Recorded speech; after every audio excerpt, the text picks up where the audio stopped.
विठ्ठला विठ्ठला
तुकाराम तुकाराम नाम घेता का प्रियम धन्य तुकोबा समर्थ जेने केला हा पुरुषार्थ जळी दगडा सहित वह्या तारी मेल्या तैशाला ह्या धन्य तुकोबा समर्थ जेने केला हा पुरुषार्थ म्हणे रामेश्वर भट्टद्विजा म्हणे रामेश्वर भट्टद्विजा तुका विष्णू नोहे दुजा धन्य तुकोबा समर्थ जेने केला हा पुरुषार्थ गुरुर्ब्रह्मा गुरुर्विष्णू गुरुर्देव महेश्वर गुरु साक्षात परब्रह्म तस्मै श्री गुरवे नमः गुरुर्ब्रह्मा गुरुर्विष्णू गुरुर्देव जनेश्वर गुरु साक्षात जनार्दन स्वामी तस्मै श्री जनार्दनाय नमः महायोगपीठे तटे भीमरथ्य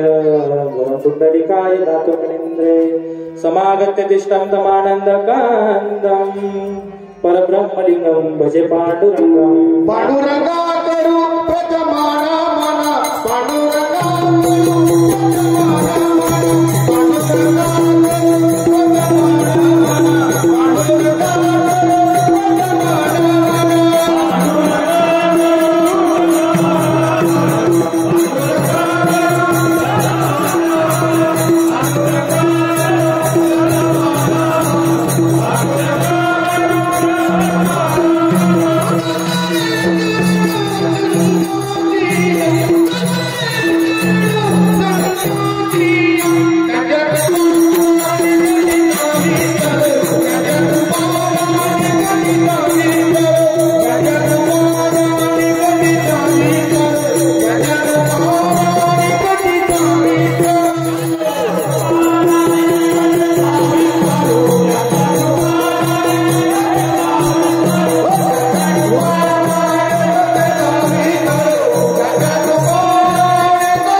दुसरे चरण संतांचे त्यांच्या कृपादाने कथेचा विस्तार बाबाजी सद्गुरुदास तुका जयांचे केले स्मरण होय सकल विद्येचे अधिकरण तेची बंधू श्री चरण श्री गुरूंचे ते नमस्कार आता नमो सद्गुरु तुके ज्ञान दीपा नमो सद्गुरु सच्चिदानंद रूपा नमो सद्गुरु भक्त कल्याण मूर्ती नमो सद्गुरु भास्करा पूर्ण कीर्ती मस्तक हे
मस्तक हे पायावरी या वारकरी संतांच्या मनोजव मारुत तुल्य वेगम जितेंद्रिय बुद्धिमत्ता वरिष्ठम वातात्मजं वानर नित्य मुख्यम श्रीरामदूतम शरणं प्रपद्ये ओम नमो जयाद्या वेद प्रतिपाद्या जय जय सवेद्या आत्मरूपा देवा तुझी गणेशो सकलार्ती मती प्रकाश म्हणे निवृत्ती दासो अवधारी जोजी ओम नमो ज्ञानेश्वरा करुणा कराया दयाळा तुमचा अनुग्रह लादलो पावन झालो चराचरे मी कळा कुसरी काहीच नेने बोलतो वचने अति भाविका एका जनार्दनी तुमचा दास त्याची आस पुरवावे नागेंद्रहाराय त्रिलोचनाय भस्मांगरागाय महेश्वराय नित्याय शुद्धाय दिगंबराय तस्मै नकाराय नमः शिवाय भजे व्रजे कमंदनं समस्त पापखंडनं सुपिच्छ गुच्छ मस्तकं सुनागरे आनंदरंग सागरं नमामि कृष्णनागरं आनंदरंग सागरं नमामि कृष्णनागरं नमामि कृष्णनागरं नमामि कृष्णनागरं। प्रभू तुम्ही महेशाच्या मूर्ती मी दुबडा अर्जितसे भक्ती बोल जरी गंगावती तुम्ही स्वीकाराल की सरस्वती माते द्यावी मज स्मृती येतो काकुलती तुझ लागी आपुल्या बाळा सिधरियाता हाती न करी फजिती जगाजी तुकाराम तुकाराम नाम घेता कापेयम धन्य तुकोबा समर्थ जेने केला हा पुरुषार्थ विठ्ठल विठ्ठल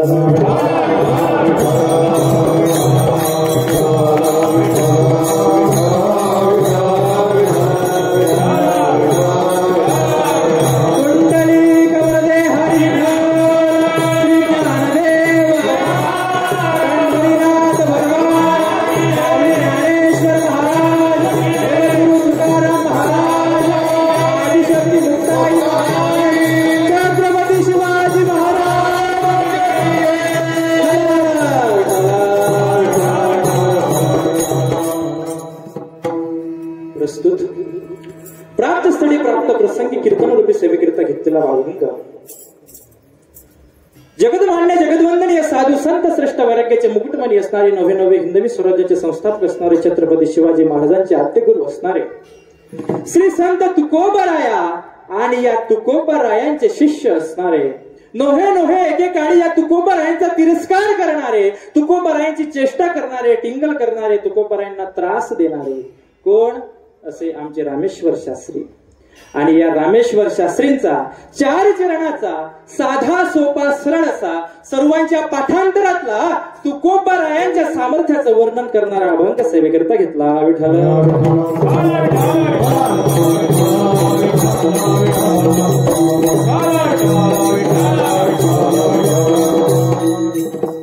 अभंगाचा सरळ अर्थ मांडायचा झाला तो असा तुकाराम तुकाराम नाम घेता कापेयम श्री संत तुकोबरायांचं सामर्थ्य आमच्या रामेश्वर शास्त्रींनी वर्णन करावं। रामेश्वर शास्त्री म्हणतात बाबा तुकोबरायांचं जर काही नामचिंतन केलं तर तुकोबरायांच्या नामाला यम सुद्धा कापतात। मायबाप जसं भगवंताचं नाम जर आपण मुखात घेतलं तर आपल्यापासून यम लांब पडतात तर भगवंताचं आणि तुकोबरायांचं साम्य आपल्याला तुकोबरायांनी या अभंगातून दाखवलेलं आहे म्हणजे रामेश्वर शास्त्रींनी अभंगातून दाखवलेलं आहे।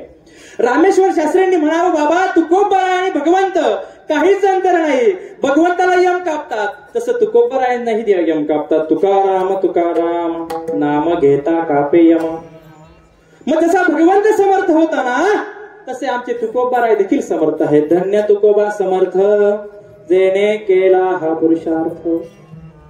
अरे बाबा प्रभू श्रीरामचंद्रांनी समुद्रावरती दगड तारली दगड पाण्यावर तरली पण इकडं बघा जळी दगडा सहित वह्या तारी एल्या तैशा तुकोबरायांनी 13 दिवसानंतर वह्या नदीवरती तारवल्या बाबा पाण्यावरती तारवल्या। आमचं तुकोबरायांचं सामर्थ्य भगवंताच्या सामर्थ्याला त्या ठिकाणी मॅच होत आहे म्हणून रामेश्वर शास्त्री म्हणतात म्हणे रामेश्वर शास्त्री म्हणे रामेश्वर भट्ट तुझ्या तुका विष्णू नव्हे तुझ्या भगवंतामध्ये आणि तुकोबरायांमध्ये काहीच अंतर नाही। हा झाला अभंगाचा सरळ अर्थ विठ्ठल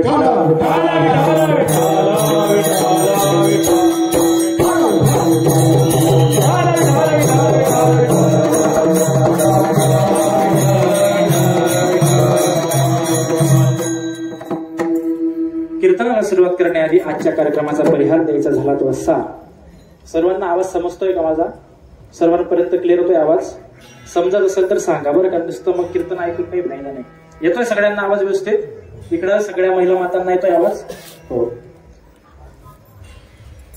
साधू संतांच्या पदस्पर्शानं पावन पुनीत झालेली आपली ही चिंचखेडा नगरी आणि या चिंचखेडा नगरीमध्ये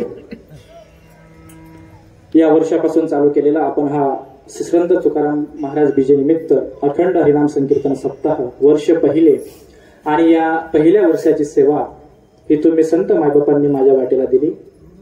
सप्ताहाचं पहिलंच वर्ष आहे, पण तरीही खूप सुंदर असं आयोजन नियोजन या ठिकाणी झालं. याचं योगदान जसे की आपल्या गावातील मंडळी असतील, गावकरी, टाळकरी, माडकरी, भालकरी, सगळे चोपदार दादा असतील, नव्हे तुम्ही सर्व संत मायबाप, पुरुष मंडळ, महिला मंडळ, तरुण मित्रमंडळ असेल, बालगोपाल मित्रमंडळ असेल, वयोवृद्ध मंडळ असेल, सगळ्यांच्या मार्गदर्शनानं, योगदानानं, सहकार्यानं चालत असणारा आपला हा सप्ताह आणि आजचा सप्ताहाचा 6वा दिवस आणि या 6व्या दिवसाची कीर्तनाची सेवा ही माझ्यासारख्या पामराच्या वाटेला आली, हे माझं परम भाग्य. यावर एकच म्हणेन मायबा, परी माझ्या दैवा पार नाही, पार नाही, परी माझ्या दैवा पार नाही, पार नाही, परी माझ्या दैवा पार नाही, पार नाही, परी माझ्या दैवा पार नाही. तुका म्हणे मला घरच्याची जन्मला, पुराणे मला परी माझ्या दैवा पार नाही, परी माझ्या दैवा पार नाही, परी माझ्या दैवा पार नाही, परी माझ्या दैवा पार नाही, परी माझ्या दैवा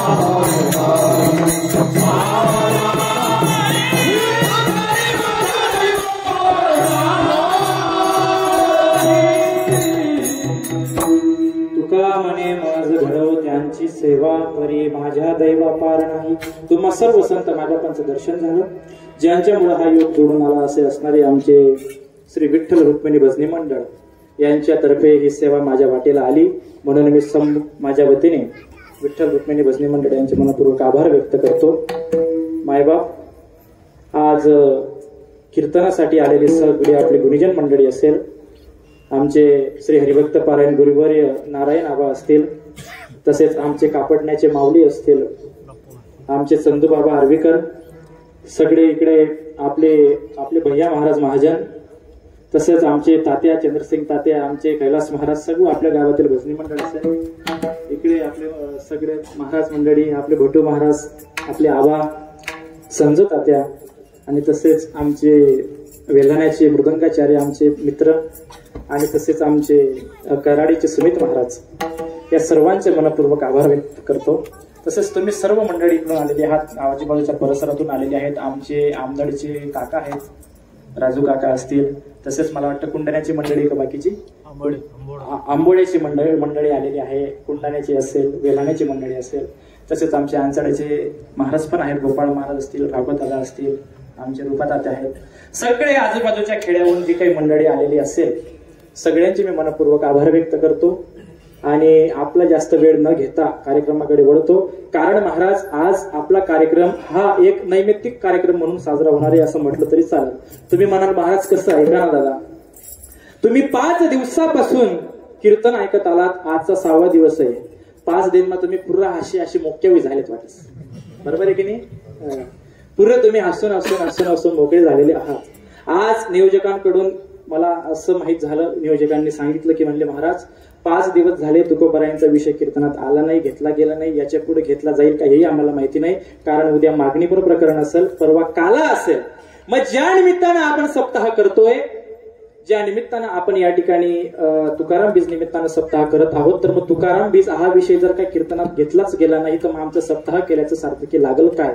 मग या अनुषंगानं आपण आज तुकोबारायांचा अभंग कीर्तनासाठी घेतला आणि या अभंगामध्ये प्रवेश करत आपण तुकोबारायांच्या चरित्रामधून प्रवेश करत जाणार आणि अभंगाची सोडवणूक करून पुन्हा मात्र शेवटी आपल्याला 10, 15, 20 मिनिटं जे शेवटचे असतील त्या वेळेमध्ये आपल्याला तुकोबारायांचं वैकुंठ गमन देखील करायचं आहे. मग अशा या अनुषंगाने आपण तुकोबारायांचा अभंग घेतलेला आहे. म्हणून आजच्या कीर्तनामध्ये फक्त आणि फक्त तुकाराम महाराज चरित्रच मांडलं जाईल, त्या व्यतिरिक्त दुसरं काही मांडलं जाणार नाही असं मी तुम्हाला आधीच सांगतो. ज्याला तुकोबारायांचं चरित्र मनापासून ऐकायचं असेल त्यांनी कीर्तनात बसावं आणि ज्याला मात्र फक्त टाइमपास पाहिजे असेल ते निघून गेले तरी काही प्रॉब्लेम नाही, एक लक्षात घ्या. हो, म्हणून तुकोबरायांसाठी जे कोणी आलेले असतील त्यांनी कीर्तन श्रवण करा.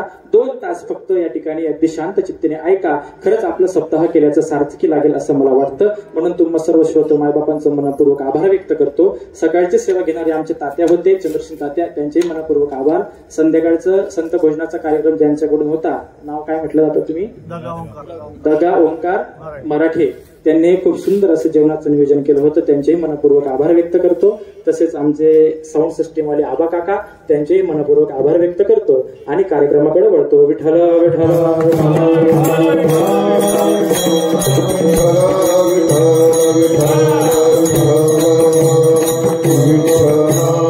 थोडा आवाज मोकळा सोडता येईल का? अजून थोडा आवाज मोकळा सोडा, म्हणजे कसं थोडं मला दबल्यासारखं वाटतोय आवाज. फक्त रिटर्न द्या तेवढं. हा, रिटर्न द्या, फक्त return. Hello hello. Vitthal Vitthal Vitthal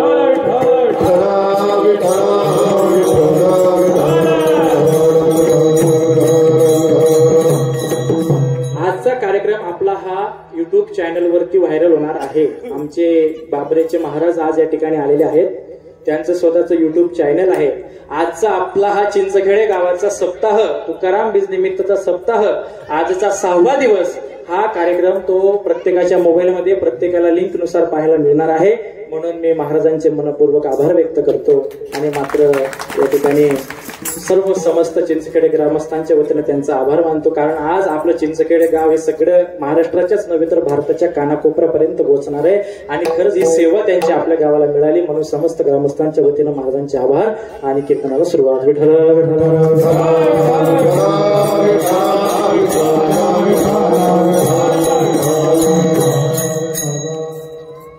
आपल्या सप्ताहाची सुरुवात कधी झाली महाराज? कोणत्या दिवशी झाली? दशमी. त्या दिवशी काय होती? दशमी होती की नाही? दशमी फाल्गुन शुद्ध दशमी. दशमीच्या दिवशी सप्ताहाचा प्रारंभ झाला आणि तुकाराम बीजेच्या दिवशी आपल्या सप्ताहाची सांगता होणार आहे.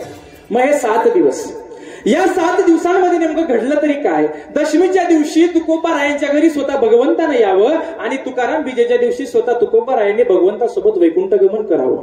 म्हणून हा कालावधी अत्यंत पुण्यित पावन असा मानला जातो, शुभ कालावधी मानला जातो. म्हणून या कालावधीमध्ये संपूर्ण महाराष्ट्रात ठिकठिकाणी सप्ताह होत असतात. मग मायबाप, या 7 दिवसांमध्ये शास्त्र असं सांगतं की या 7 दिवसांमध्ये आपण आकाशाकडे पाहून वंदन केलं पाहिजे. मग तुम्ही म्हणाल महाराज आकाशाकडे पाहून वंदन करायचं नेमकं कारण तरी काय? कारण म्हणतात ना, अनुरेणू तुकोडा तुका आकाशा एवढा. तुकोबाराय कसं आहे तर तुकोबाराय आकाशा एवढे आहे. तुकोबाराय आकाशासारखे आहे. मग आकाशासारखे असण्याचं कारण नेमकं काय? ऐका ना बाबा, पंचमहाभूतामध्ये आपली 5 प्रकारची संत गणली गेली. पंचमहाभूत कोणकोणती? अग्नी, वायू, आकाश, तेज आणि पृथ्वी. पंचमहाभूत आहेत ना, अग्नी, वायू, आकाश, जल आणि पृथ्वी, असे आपले पंचमहाभूत. आणि या पंचमहाभूतामध्ये संत गणले गेली. कोणती संत? ऐका. श्री संत नामदेव रायांनी भगवंताच्या पायाजवळ समाधी घेतली म्हणून नामदेव राया पृथ्वीमय झाले. श्री संत एकनाथ महाराजांनी जल समाधी घेतली म्हणून एकनाथ महाराज जलमय झाले. आमचे ज्ञानोबा माऊलींनी संजीवन समाधी घेतली म्हणून ज्ञानोबा माऊली हे अग्निमय झालेत. अहो महाराज, आमचे श्री संत रामदास स्वामी यांनी मात्र हे हनुमंताचा अवतार होते म्हणून ते वायुमय झालेत. आणि तुमचे आमचे संत श्री संत जगद्गुरु तुकोबाराया हे सदैव वैकुंठाला गेले म्हणून ते आकाशमय झालेत. विठ्ठल विठ्ठल.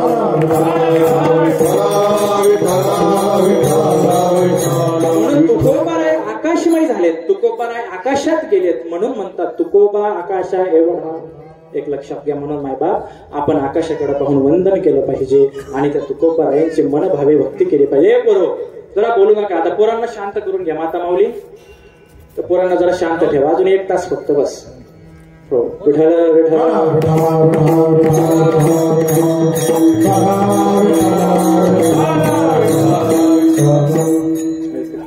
मायबाप, जगाच्या पाठीवर उच्चतम चरित्र आणि चरित्र ज्या ठिकाणी नांदवली जाते ती भूमी म्हणजे तुमची आमची भारतभूमी. आणि या भारतभूमीमध्ये संतांची भूमी म्हणून ओळखलं जाणारं राज्य म्हणजे महाराष्ट्र राज्य. आणि या महाराष्ट्रामध्ये असणारा पुणे जिल्हा आणि पुणे जिल्ह्यातून वाहत असणारी ती इंद्रायणी. किती ते इंद्रायणीचं महत्व सांगावं मायबाप. इंद्र पडती भगे, चंद्र झाला काळा, नारद चुकला चाळा भगजला. इंद्रायणीची आधी काय होती ती नदी? भीमा. मायबाप ऐका ना, इंद्रदेवाला श्राप मिळाला आणि इंद्रदेवाने श्रापातून मुक्त होण्यासाठी ब्रह्मदेवाकडे जावं आणि ब्रह्मदेवाला म्हणावं. म्हणले ब्रह्मदेवा, माझ्या श्रापातून मी मुक्त कसा होणार? ब्रह्मदेवाला म्हणावं म्हणले, इंद्रा तुला तुझ्या श्रापातून मुक्त व्हायचंय ना, आळंदी हे गाव पुण्यभूमी ठाव, दैवताचे नाव सिद्धेश्वर. आळंदी गावाच्या काठाला जा, तिथं नदी आहे, त्या नदीमध्ये स्नान कर, त्या नदीच्या काठाला बसून तपश्चर्या कर, तुझ्या पापातून मुक्त होशील. इंद्रदेवानं ब्रह्मदेवाच्या सांगितल्याप्रमाणे ऐकलं, आळंदीत आले, नदीमध्ये स्नान केलं आणि त्या नदीच्या काठावरती बसून तपश्चर्या केली. बाबा, इंद्रदेव पापातून मुक्त झाला. इंद्रदेव पापातून मुक्त झाला म्हणून तिला नाव पडलं इंद्रायणी. एक लक्षात घ्या, असे इंद्रदेवासारख्या पापाला मुक्त करणारी इंद्रायणी असेल तर त्या इंद्रायणी नदीच्या काठाला बसलेलं छोटस गाव किती पुनीत आणि पावन असेल मायबाप. असं छोटस देहू गाव आणि त्या देहू गावाचे रहिवासी असणारे आमचे विश्वंभर बाबा. कोण विश्वंभर बाबा? तुकोबरायांचे 8वे पूर्वज. तुकोबरायांचे 8वे पूर्वज विश्वंभर बाबांनी फक्त आणि फक्त भगवंताची भक्ती करावी, नामस्मरण करावं, रात्रंदिवस फक्त विठ्ठल विठ्ठल विठ्ठल विठ्ठल नामाचा जप करावा. दर एकादशीला विश्वंभर बाबांनी पंढरीला जावं, भगवंताची भक्ती करावी. पण आता काय करावं महाराज? विश्वंभर बाबांकडून चालवलं जात नाही. गुडघे दुखायला लागलेत, कंबर त्रास द्यायला लागले, आता काय करावं? फार मैल अंतर जावं लागतं म्हणून विश्वंभर बाबा आता पंढरीला जात नाहीत. विश्वंभर बाबा पंढरीला जात नाहीत आणि इकडे मात्र आता पांडुरंगाला विश्वंभर बाबांची चिंता खालवू लागली. पांडुरंग विचार करतात, अरे वर्षानुवर्ष आपल्या पायवारीसाठी येणारा आपला विश्वंभर आता एवढ्या 2-3 वाऱ्यांपासून पंढरीला का येत नाही? म्हणून आपण विश्वंभर बाबाला भेटलं पाहिजे, त्यांना विचारलं पाहिजे. म्हणून एके दिवशी विश्वंभर बाबांच्या स्वप्नामध्ये भगवंताला दृष्टांत दिला. भगवंत विश्वंभर बाबांच्या स्वप्नात जातात आणि विश्वंभर बाबांना विचारतात, म्हणलं बाबा, अहो बाबा, तुम्ही बरेच वर्ष झाली, तुम्ही मात्र आता पंढरीच्या वारीला येत नाहीत, का येत नाही ते तरी सांगा. विश्वंभर बाबांना भगवंताला साष्टांग दंडवत घालावा, म्हणावं, म्हणलं देवा, तू माझ्या स्वप्नात आलास, हे माझ्यासाठी परम भाग्य झालं. पण आता मी वारीला काय येत नाही ते सांगू का? ऐक ना बाबा, गुडघे चालू देत नाही, आता कंबर एवढी त्रास देते, वयोमानानुसार पंढरीला येणं होत नाही, म्हणून मला माफ कर बाबा, आता मी पंढरीला येऊ शकत नाही. भगवंताला विश्वंभर बाबाला म्हणावं, म्हणलं विश्वंभर बाबा, अहो तुम्ही एवढी वर्ष माझी वारी केली, एवढी वर्ष तुम्ही माझ्याकडे त्या ठिकाणी दर्शनाला येत राहिलात, पण तुम्ही माझ्याकडे काहीच मागितलं नाही. पण का हो महाराज, आज मी तुम्हाला काहीतरी देऊन जाणार. म्हणलं देवा, काय देऊन जाणार? म्हणलं विश्वंभर बाबा, आजपासून तुम्हाला पंढरीला येण्याची गरज नाही, मी स्वतः तुमच्या घरी राहायला येतो म्हणले. कोण म्हणतात? स्वतः भगवंत विश्वंभर बाबाच्या घरी राहायला येतो म्हणले. आणि मग विश्वंभर बाबांचा आनंद तर पारावारच राहिला नाही. विश्वंभर बाबा म्हणतात, म्हणले देवा, तू माझ्या घरी राहायला येतोस, पण कसं शक्य आहे? म्हणलं बाबा, एक काम करा, सकाळी उठा, सकाळ झाल्यानंतर तुम्ही गावाच्या वेशीवरती जा, तिथे तुम्हाला एक आंब्याचं झाड दिसेल, त्या झाडाच्या खाली तुळशी, बुक्का आणि फुले 3 सामग्री तुम्हाला पडलेली दिसतील. ती तुळशी, बुक्का, फुलं तुम्ही उचला आणि ते उचलल्यानंतर बाजूला एक खड्डा करा, त्यात तुम्ही त्याला ते पुरा, वरून माती लोटा, तिथून तुम्हाला माझी मूर्ती प्रकट होईल आणि ती मूर्ती घेऊन तुम्ही घरी या. घरी आल्यानंतर तुमच्या अंगणात, तुमच्या घरात तुम्हाला पटेल तिथे तुम्ही ती मूर्ती स्थापन करा. त्या दिवसापासून मी तुमच्या घरी राहू लागेल, तुम्हाला पंढरीला येण्याची गरज नाही. आणि महाराज तुकोबरायांनी म्हणजेच विश्वंभर बाबांनी भगवंताच्या सांगितल्याप्रमाणे सकाळी उठावं. गावामध्ये सगळीकडे चर्चा पसरली, अरे विश्वंभर बाबांच्या स्वप्नामध्ये भगवंत आले होते, विश्वंभर बाबांच्या स्वप्नामध्ये भगवंताला दृष्टांत दिला. भगवंत म्हटले की मी तुमच्या घरी राहायला येतोय, मग हे खरं आहे की नाही ते बघायला सगळे देहूची मंडळी विश्वंभर बाबांच्या सोबत गावाच्या वेशीवरती जायला निघाले. सगळे देहूकर त्या ठिकाणी वेशीवरती गेले. आंब्याचं झाड होतं, खाली 3 सामग्र्या होत्या बाबा, फुले, तुळशी आणि बुक्का. 3 सामग्र्या त्या देहूकरांनी उचलल्या, बाजूला खड्डा केला, त्यात त्या पुरल्यावरून माती लोटली आणि 5 मिनिटं वाट बघितली. परिणामी चमत्कार असा झाला, तिथून माझ्या जगाच्या मालकाची, सावड्या विठ्ठलाची मूर्ती प्रकट झाली आणि सगळ्या देहूकरांनी त्या परमात्माचा जय जयकार केला. पुंडलिक वरदा हरी विठ्ठल, पंढरीनाथ भगवान की.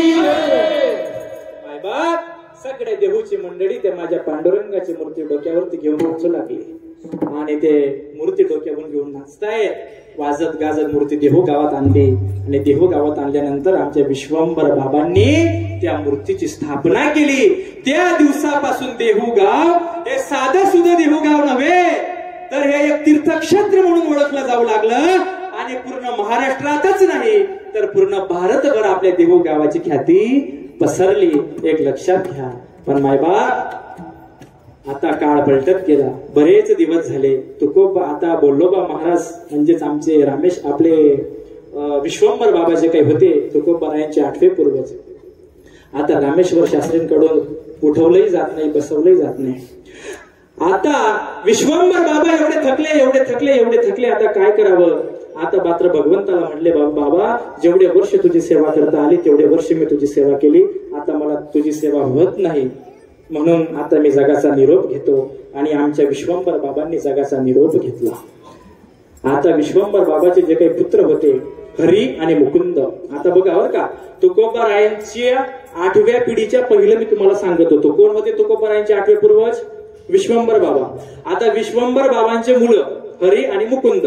आता तुकोबारायांची 2री पिढी. ऐका मग हरी आणि मुकुंदाने तो वारसा चालू ठेवला. नंतर हरी आणि मुकुंद या दोघांनाही काळाच्या ओघानं गाठलं. त्यांनाही त्यांच्या आयुष्याची दोरी संपवावी लागली. तुटला आयुष्याचा दोरा एर वावगा पसारा या उक्तीप्रमाणे त्यांनी त्या ठिकाणी त्यांच्या आयुष्याला थांबा दिला. त्याच्यानंतर हरी आणि मुकुंद हे गेल्यानंतर मग त्यांचे मुलं हरिपुत्र आणि विठोजी. ऐका आता तुकोबारायांची 3री पिढी. मग हरिपुत्र आणि विठोजी पुन्हा यांनी तो परमात्मा प्राप्तीचा वारसा चालू ठेवला. पंढरीची वारी चालू ठेवली. हरिनाम चालू ठेवलं. मग नंतर यांनाही त्यांच्या आयुष्याची वारी संपवावी लागली. मग आता 4थी पिढी आली. 4थ्या पिढीमध्ये शंकरांनी तेच केलं. नंतर 5वी पिढी आली. 5व्या पिढीमध्ये आले आमचे कान्होबा महाराज. कान्होबा महाराजांनीही तेच केलं बाबा. त्यानंतर आमच्या 6व्या पिढीमध्ये आले आमचे पदाजी महाराज. पदाजी महाराजांनी तेच केलं. आणि मग तुकोबारायांची जी काही 7वी पिढी होती ती पिढीमध्ये आले श्री संत बोल्लोबा महाराज. बोल्लोबा महाराज कोण होते तर बोल्लोबा महाराज हे आमच्या तुकाराम महाराजांचे वडील होते. ऐका माता बोल्लोबा महाराजांच्या घरी तोच जो विश्वंभर बाबांपासून चालत येणारा परमार्थ तोच बोल्लोबा महाराजांच्या घरी. काहीच फरक नाही. तेवढीच भक्ती तेवढीच मनापासून भक्ती त्या ठिकाणी ते करत होते. मग मायबाप बोल्लोबा महाराजांचा संसार अगदी सुखा समाधानात चालला होता. बोल्लोबा महाराजांची पत्नी जिचं नाव कनकाई माता. बोल्लोबा महाराजांचा किराणा दुकानाचा व्यवसाय होता. किती प्रॉपर्टी होती बोल्लोबा महाराजांकडे? ऐका ना 65 लाखाची जहागीरदारी आमच्या बोल्लोबा महाराजांकडे होती. 65 लाखाची जहागीरदारी सांभाळणं पुन्हा परमार्थही करणं पुन्हा संसारही करणं. पक्षी अंगणी उतरती लेखा गुंगणी राहती तैसे असावे संसारी जगभरी प्राचीनाची दोरी. बोल्लोबा महाराजांनाच ते जमत होतं. महाराज ऐका ना दर पंधरवाडीला पंढरीला जाणं दर एकादशीला भगवंताचं दर्शन करणं. पण महाराज सगळ्या सुख सुविधा आमच्या बोल्लोबा महाराजांच्या पदरी भगवंतानं दिलेल्या होत्या. पण मात्र बोल्लोबा महाराजांना नेमकी एक दुःख घालवत होतं. कुठलं दुःख होतं बोल्लोबा महाराजांना? ऐका ना पोटी संतती नव्हती. महाराज बोल्लोबा महाराजांच्या पत्नी कनकाई माता नेहमी विचारत असायच्या. म्हणायच्या अरे देवा सगळं सुख तू आमच्या पदरी टाकलं पण पोटी संतती दिली नाही बाबा. हे असं कसं का केलंस? नेहमी आमचे कनकाई माता त्या ठिकाणी तुकोबा आमच्या भगवंताला प्रश्न करायचे. एके दिवशी आमचे बोल्लोबा महाराज पंढरीला जायला निघालेत. बोल्लोबा महाराज पंढरीला जायला निघालेत आणि कनकाई माता मात्र बोल्लोबा महाराजांना आडव्या झाल्यात आणि म्हणले महाराज कुठे चाललात? पंढरीला चाललात का? म्हणले हो कनकाई पंढरीला चाललो. म्हणलं भगवंताची भक्ती करण्याचा परमार्थ करण्याचा ठेका काही तुम्ही एकट्यानेच घेतला की काय? आम्हाला भगवंताची भक्ती नको का? आम्हाला परमार्थ नको का? आमच्या जोडीत थोडंफार पुण्याचा वाटा नको का? आम्हालाही पंढरीला येऊ द्या. आम्हालाही पंढरीला यायचंय. सरकारनं आम्हाला 50% आरक्षण दिलेलं आहे. एसटीचं तिकीट फुकट आहे. काहींना हाफ तिकीट आहे. बरोबर आहे की नाही महाराज? बोल्लोबा महाराज म्हणतात म्हणले कनकाई पंढरीला येणं एवढं सोपी गोष्ट नाही. तुझी एसटी तिथं कामात येणार नाही. तुझं आरक्षण तिथं काम येणार नाही. कारण पंढरीची वारी करणं ऐऱ्या गैऱ्याचं काम नाही. पावसात चालावं लागलं, काट्या कुट्यानं चालावं लागतं, जंगलातून हिंडावं लागतं, कधी कुठला श्वापच प्राणी येईल आपली शिकार करील सांगता येत नाही. भली मोठी नदी आडवी येते, ती नदी पार करून जावं लागते. म्हणले कनकाई तू पंढरीला येऊ नको, तुझ्याकडून होणार नाही. पण मायबाप कनकाई मातानं मात्र आग्रहच धरला. म्हणले मला पंढरीला यायचंच यायचंच यायचंच. मग श्रीहट्ट आणि बालहट्ट माणसाला पूर्ण करावाच लागतो असं म्हणतात बाबा. ऐका ना, बायकोनं नवऱ्याकडे मागावं, पण काय मागावं ते कनकाई मातेकडून तुम्ही आम्ही शिकावं. कनकाई माता म्हणतात, म्हणलं बोलोबा महाराज मला पंढरीला यायचं, मला पंढरीला येऊ द्या. आणि महाराज पंढरीला न्यायला निघाले. पंढरीला जातात, निघाले. मुक्काम दर मुक्काम, मजर दर मजर करत करत करत करत करत करत पंढरीला आले. पंढरीला आल्यानंतर त्यांनी चंद्रभागेचं स्नान केलं. चंद्रभागेचं स्नान केल्यानंतर ते चंद्रभागेच्या घाटाच्या पायऱ्या चढून वरती चढतात, मंदिरामध्ये प्रवेश करतात, मंदिराच्या गाभाऱ्याजवळ जाऊन उभे राहतात. आणि मग आता बोल्लोबा महाराज कनकाई मातेला म्हणतात, म्हणले कनकाई तू जरा इथंच थांब, मी दर्शन करून येतो. कनकाई माता म्हणले महाराज मला इथं थांबवतात आणि तुम्ही दर्शनाला जातात. म्हणले असं का? म्हणलं तुला आल्यावरती सांगतो, मला आधी दर्शनाला जाऊ दे. बोल्लोबा महाराज मंदिराच्या गाभाऱ्यात शिरले, मंदिरात गेले आणि माझ्या पांडुरंगाचं दर्शन घेतात. आता ऐका बोल्लोबा महाराजांनी पांडुरंगाचं दर्शन कसं घेतलं. खाली मान घालून गेलेत, भगवंताच्या चरणाला स्पर्श देखील केला नाही. खाली मान घालून गेले, खाली मान घालून नमस्कार केला, तसेच खाली मान घालून परत निघून आलेत. भगवंताच्या नजरेला नजर देखील भिडवली नाही आणि भगवंताच्या चरणाला स्पर्श देखील केला नाही. बाहेर आल्यानंतर कनकाई मातेनं विचारलं, म्हणलं महाराज 1 मिनिट झाला फक्त तुम्ही मध्ये गेला आणि तसेच बाहेर आला, तुम्ही देवाचं दर्शन घेतलं की नाही? म्हणले कनकाई याच्यासाठीच तुला इथं उभं केलं होतं. म्हणलं मी जसं केलं तसंच तू पण कर. म्हणले काय करू? म्हणले खाली मान घालून जायचं, भगवंताचं लांबूनच दर्शन घ्यायचं, भगवंताच्या चरणाला स्पर्श देखील करायचं नाही आणि तसंच मुकाट्यानं खाली मान घालून परत यायचं. कनकाई माता म्हणतात, म्हणलं महाराज अहो वेडे का पुढे तुम्ही? एवढे लांबून पायी चालत आले, एवढे मुक्काम दर मुक्काम करत आले आणि तुम्ही म्हणतात की देवाचं दर्शन असं लांबूनच घ्यायचं, असं कसं शक्य आहे? म्हणले मला ते जमणार नाही, मी चरणाला स्पर्श केल्याशिवाय राहणार नाही. म्हणले ठीक आहे, तुला चरणाला स्पर्श करायचा ना, चरणाला स्पर्श कर, पण देवाकडे काही मागायचं नाही, देवाला डोळ्यात डोळे घालून बघायचं नाही. म्हणलं का? जर तू डोळ्याला डोळ्यात डोळे घालून जर काही तू बघितलं तर मात्र तुझ्या मनामध्ये मागण्याची इच्छा जागृत होईल आणि तुला देवाकडून काहीतरी मागावंसं वाटेल. आणि आपल्या वाडवडिलांपासून आपल्या पूर्वजांपासून आपली रीत चालत आलेली आहे, आपण देवाकडे काही मागत नाही. 8 पिढ्या झाल्या म्हणे कनकाई, देवाकडून आपण काही मागितलेलं नाही आणि देवानेही आपल्याला काही दिलेलं नाही. म्हणून तुला सांगतो, जर तू मंदिरात गेली तर देवाकडे काही मागायचं नाही. ठीक आहे म्हणले महाराज, काही मागणार नाही.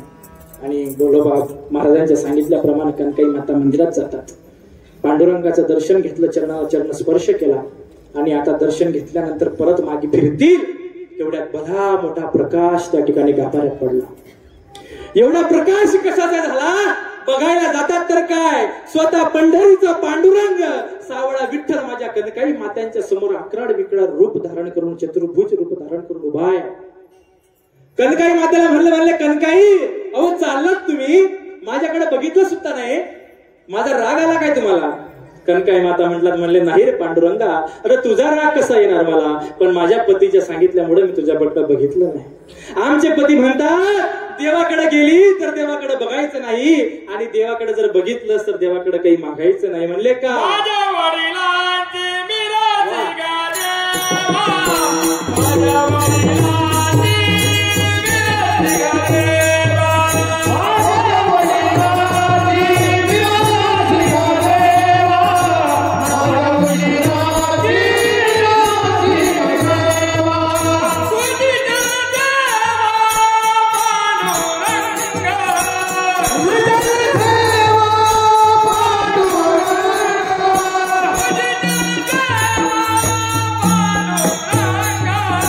Hurry!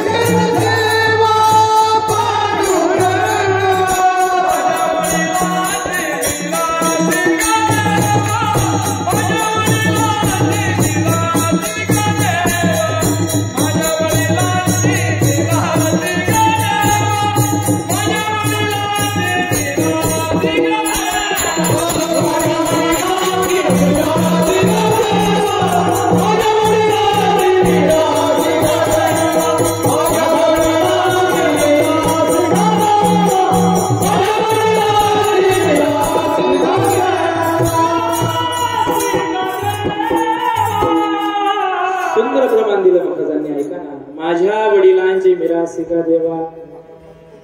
बाप ऐका, पांडुरंगाला म्हणावं आमच्या घराण्यामध्ये फक्त आणि फक्त तुझी सेवा चालत आलेली आहे, तुझ्याकडून काही मागावं ही आमची रीत नाही. काही न मागणे आम्हा अनुचित, वडिलांची रीत जाणत असो बाबा, आम्ही आमच्या वडिलांच्या रीतीवर चालत आहोत. पण म्हणले भगवंत कनकाई मातेला म्हणलात, म्हणले कनकाई माते अहो तुम्ही एवढ्या लांबून तीर्थयात्रा करत करत करत करत इथं आला आणि तुम्ही आल्यानंतर मी जर तुम्हाला काही दिलं नाही तर ते माझ्या मनाला पटणार नाही, म्हणून तुम्ही माझ्याकडून काहीतरी घेऊन जा. कनकाई मातेनं नाही म्हणावं, भगवंतानं हो म्हणावं. कनकाई मातेनं नाही म्हणावं, भगवंतानं हो म्हणावं. आता कनकाई माता करणार तरी काय? भगवंत म्हणतात, म्हणले माते तुमच्या 7 पिढ्यांपासूनच माझ्या डोक्यावरती कर्ज आहे. विश्वंभर बाबांपासून तर बोल्लोबा महाराजांपर्यंत आजपर्यंत माझ्याकडून कुणी काहीच मागितलेलं नाही आणि मी कुणाला काही देण्याचा प्रयत्न केला तर सरळ निघून जातात. मग मी द्यायचं तरी कुणाला? म्हणलं आज तुम्हाला दिल्याशिवाय राहणार नाही, तुम्हाला मागावंच लागल. म्हणलं मागा. कनकाई माते म्हणलात, म्हणले देवा आता तो एवढं म्हणतो मागा मागा मागा मागा. आता कनकाई मातेनं विचार केला, देव आता एवढ्या विनंत्या करतायत आणि आपण जर आता जरी नाही म्हटलं मग देव म्हणतील याचे जास्तच भाव खायला विचार. बरोबर आहे का नाही? एखादा समोरचा मोठा व्यक्ती जर आपल्याला खूप विनंत्या करतोय आणि आपण जर नाहीच म्हणतोय तर मग समोरच्या व्यक्तीला वाटतो आता हा जास्त भाव खायला लागला. म्हणून कनकाई मातेने म्हटले ठीक आहे, आता भगवंत एवढं विनंत्या करतायत ना, मग आता सांगू भगवंताला आपल्या पोटी बरेच वर्ष झालं लग्न झालं पण पोटी संतती नाही, मग आता भगवंताकडे आपण संतती मागू. कनकाई मातेनं भगवंताला म्हणावं, म्हणलं देवा तुला मला काहीतरी द्यायचं ना, मग माझ्या पोटी संतती नाही रे बाबा, मग मला संतती तरी दे. मग भगवंत म्हणतात, म्हणजे तुझ्या पोटी संतती नाही, मग तुला संतती पाहिजे. मग कसं मूल पाहिजे तुला सांग ना. म्हणे अगदी सुंदर रुपड गोचिरवाणी पोरग माझ्या पोटी जन्माला घाल.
देवा पुत्र देही मला.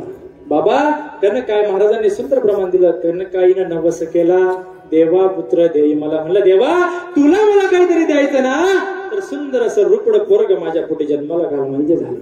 भगवंतानं तथास्तु म्हटलं. कनकाई माता मंदिराच्या बाहेर आल्यात. कनकाई माता मंदिराच्या बाहेर आल्यात. बोल्लोबा महाराजांना विचारलं, म्हणले कनकाई मी मंदिरात गेलो, 1 मिनिटात जाऊन परत आलो होतो, तू मंदिरात दर्शनाला गेली, तुला मोजून 10 मिनिटं लागलीत, एवढं काय केलं मंदिरामध्ये? कनकाई माता म्हणतात, म्हणले बोल्लोबा महाराज अहो तुमच्याशी काय खोटं बोलायचं.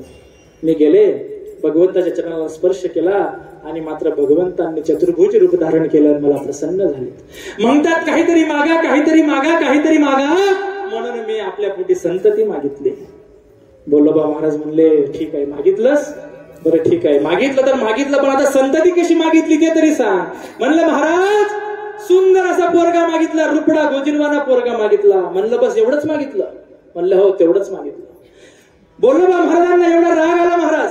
बोल्लोबा महाराजांनी कनकाई मातेचा हात धरला, पुन्हा त्या मंदिराच्या गाभाऱ्यात जातात आणि पुन्हा त्या मंदिराच्या गाभाऱ्यात गेल्यानंतर भगवंताला म्हणतात, म्हणलं देवा कनकाईने तुझ्याकडे जे मागणं मागितलं ते मला परत पाहिजे, ते मागणं नको. भगवंतानं पुन्हा रूपात यावं. पुन्हा भगवंत म्हणतात, म्हणले बोल्लोबा महाराज असं का करतात? मागणं मागितलं त्यांनी, त्यांचं मागणं पूर्ण होऊ द्या, तुम्ही असं का करतात? बोल्लोबा महाराजांना म्हणावं, म्हणलं बाबा तिनं फक्त तिचा स्वतःच्या एकटीचा विचार केला, तिनं फक्त तिच्या स्वतःच्या स्वार्थाचा विचार केला. म्हणलं कसं? तिनं फक्त आणि फक्त पोरगा मागितला आणि तो सुंदर आणि रोपडा आणि गुजिरवाना मागितला. म्हणले मग कसं मागायला पाहिजे होता? म्हणलं देवा तुला जर द्यायचं असेल ना तर असं दे, ऐसा पुत्र दे गुंडा त्याचा त्रैलोक्य झेंडा. असा पोरगा पाहिजे. बाबा तुला जर आमच्या पोटी संतती द्यायची असेल ना अशी दे की ज्यानं रात्रंदिवस तुझं नामचिंतन केलं पाहिजे, ज्यानं धर्माचं पालन केलं पाहिजे, ज्यानं समाजाला उपदेश केला पाहिजे आणि सर्वांना चांगल्या मार्गावर चालवण्यासाठी ज्यानं रस्ता दाखवला पाहिजे, असा पोरगा माझ्या पोटी जन्माला घाल. आणि असं जर तुला जर योग्य असेल तर आमचं मागणं स्वीकार, नाहीतर आम्हाला संतती नको. भगवंतांना त्या ठिकाणी प्रसन्नता वाटलं. बाबा भगवंत म्हणतात म्हणले बोलोबा महाराज अहो खरंच मला ऐकून फार आनंद वाटला. तसाच मुलगा मी तुमच्या पोटी तुमच्या घराण्यात तुमच्या घरी जन्माला देतो. तुम्ही त्या ठिकाणी निवांत राहा. आणि मायबाप बराच काळ उलटला गेला. बराच काळ उलटल्या गेल्यानंतर तेव्हा कुठेतरी 1610 मध्ये तुकोबारायांचा जन्म होतो. ऐका बरं का आता तो जन्म कसा होतो ऐका. 1610 सालामध्ये एक तेज रूप घेऊन नव्हे अतिशय असा मंद प्रकाश असलेला दिवस आणि तेज रूप घेऊन आमचे तुकोबाराया 1610 सालामध्ये आमच्या बोल्लोबा महाराजांच्या घरी जन्म घेतात. आणि बोल्लोबा महाराजांच्या घरी जन्माला आल्यानंतर आमचे असे छोटेसे तुकोबाराया लहानाचे मोठे होतात. तुकोबारायांच्या नंतर अजून आमचे सावजी महाराज आले, त्यानंतर कान्होबा महाराज आले. म्हणजे 3 जणांचा जन्म झाला. आता किती जणांचा जन्म झाला त्या घराण्यात? 3 जण, 3 भावंड. बोलोबा महाराजांच्या पोटी 3 मुलं जन्माला आले, तुकोबा, सावजी आणि कान्होबा महाराज.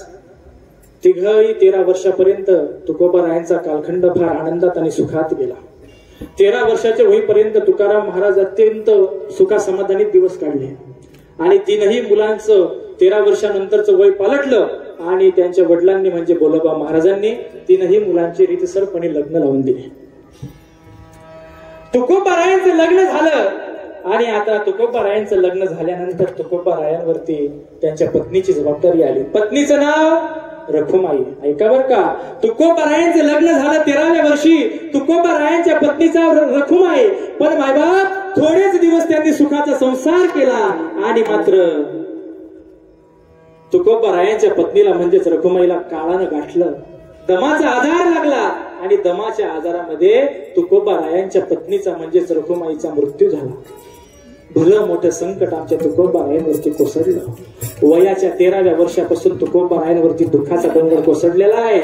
शेवटपर्यंत तुकोबारायांना दुःखच दुःख आहे. ऐकायला झालं एवढं दुःख आमच्या तुकोबारायांवरती कोसळलं. बायको वारली, आता करावं काय?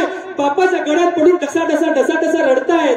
बोल्लोबा महाराजांनी म्हणलं तुकोबा आता करशील तरी काय बाबा, तुला संपूर्ण आयुष्य तुला त्या ठिकाणी अजून घालवायचंय, मग आता दुसरं लग्न करून घे. आणि महाराज तुकाराम महाराजांनी थोडा विचार केला. गावकऱ्यांच्या सांगण्यावरून बोल्लोबा महाराजांच्या सांगण्यावरून आमचे तुकाराम महाराज दुसऱ्या लग्नासाठी तयार झाले. तुकाराम महाराज म्हणले ठीक आहे बाबा, तुम्ही म्हणतात ना मी दुसरं लग्न करतो. पुण्याचे सावकार होते बाबा, आप्पाजी गुडवे त्यांचं नाव होतं. 350 एकर ऊस त्यांच्या शेतात लावलेला होता. आप्पाजी गुडव्याची मुलगी जिजामाता, जिला आपण आवली म्हणतो, त्या जिजामातेसोबत तुकोबारायांचा विवाह पार पडला. तुकोबारायांचं दुसरं लग्न झालं आणि आता जिजाबाईंसोबत तुकोबारायांचा संसार अत्यंत सुखासमाधानात चालतोय. सुखासमाधानात त्यांचा त्या ठिकाणी संसार चालतोय. आता मात्र बोल्लोबा महाराज थकले.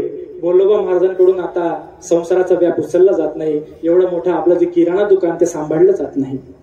मग आता बोल्लोबा महाराज म्हणले सावजीला जवळ बोलवलं. सावजीला म्हणलं सावजी आता तू आपला संसाराचा व्याप उचलशील का बाबा?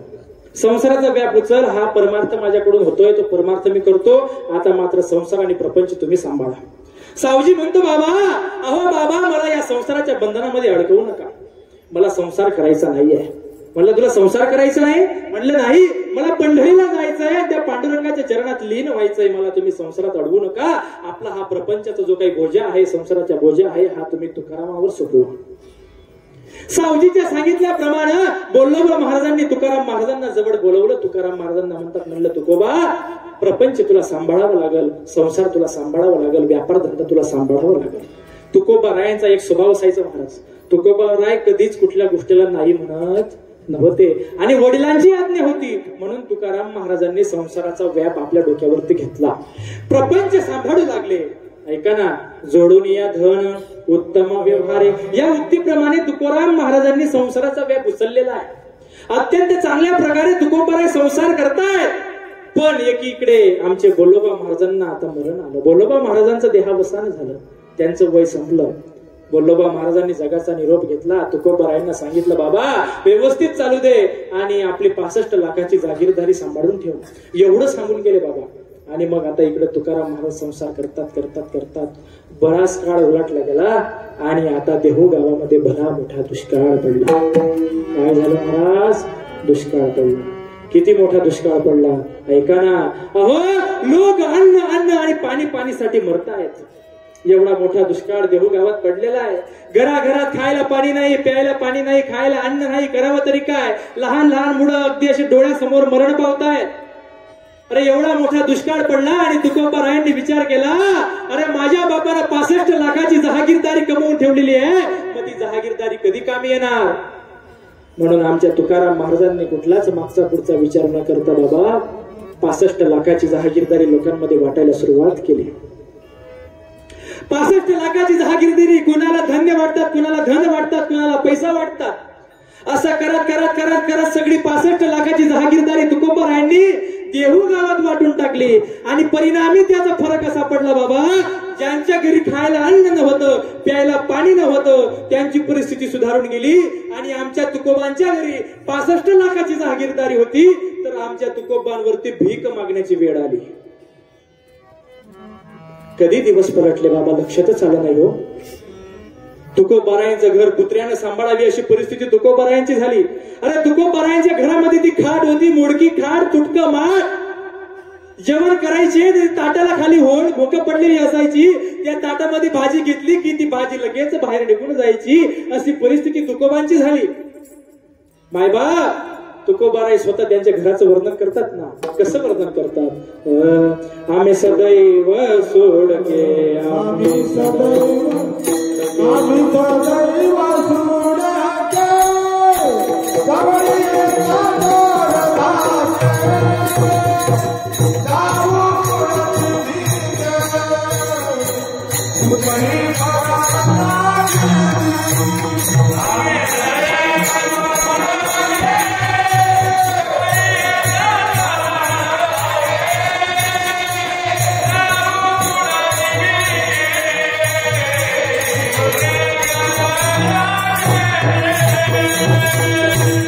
तुकोबारायांनी स्वतः म्हणावं बाबा आमचं घर कुत्र्यांनी सांभाळावं अशी परिस्थिती आमची झालेली आहे.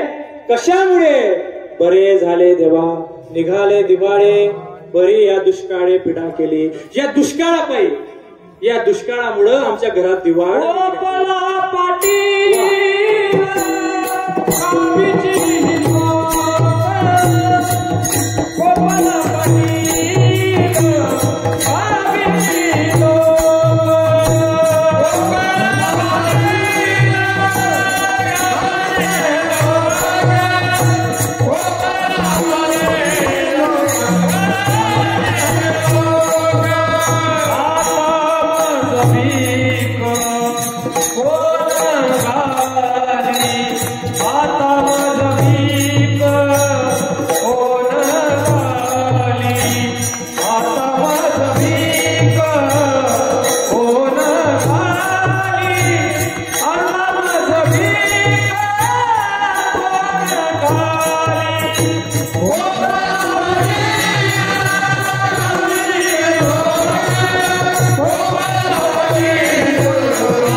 भीक कोण घाली?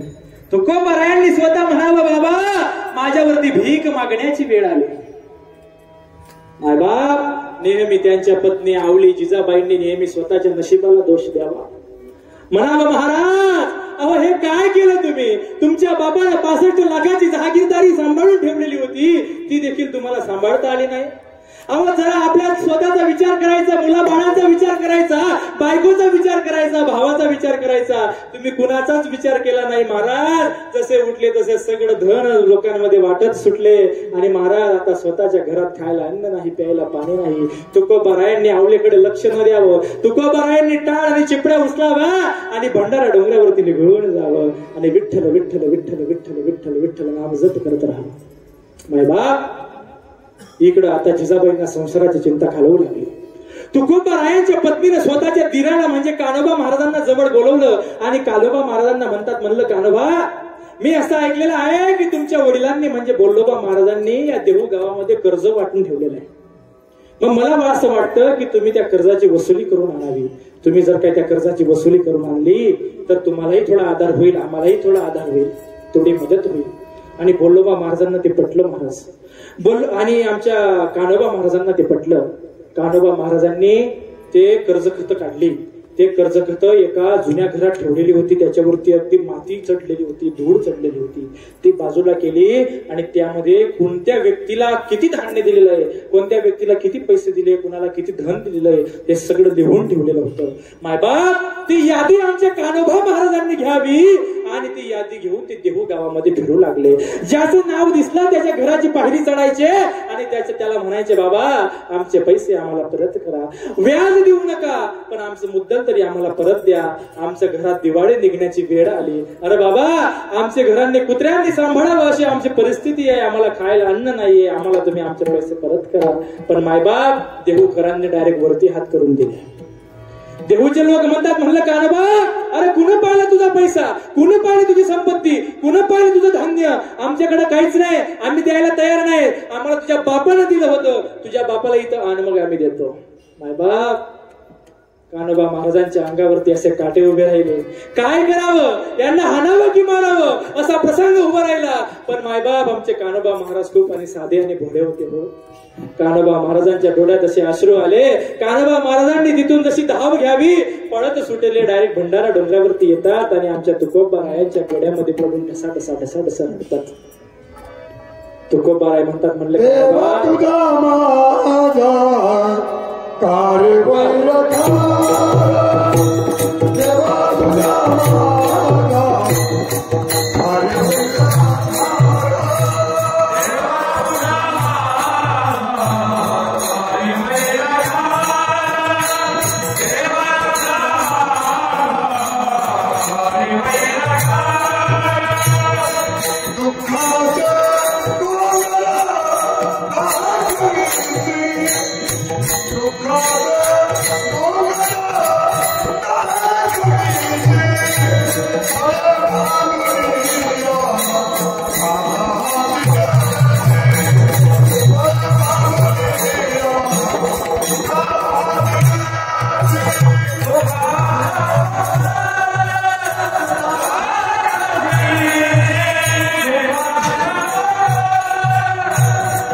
बाबा माझ्याच पदरी हे दुःख कशासाठी.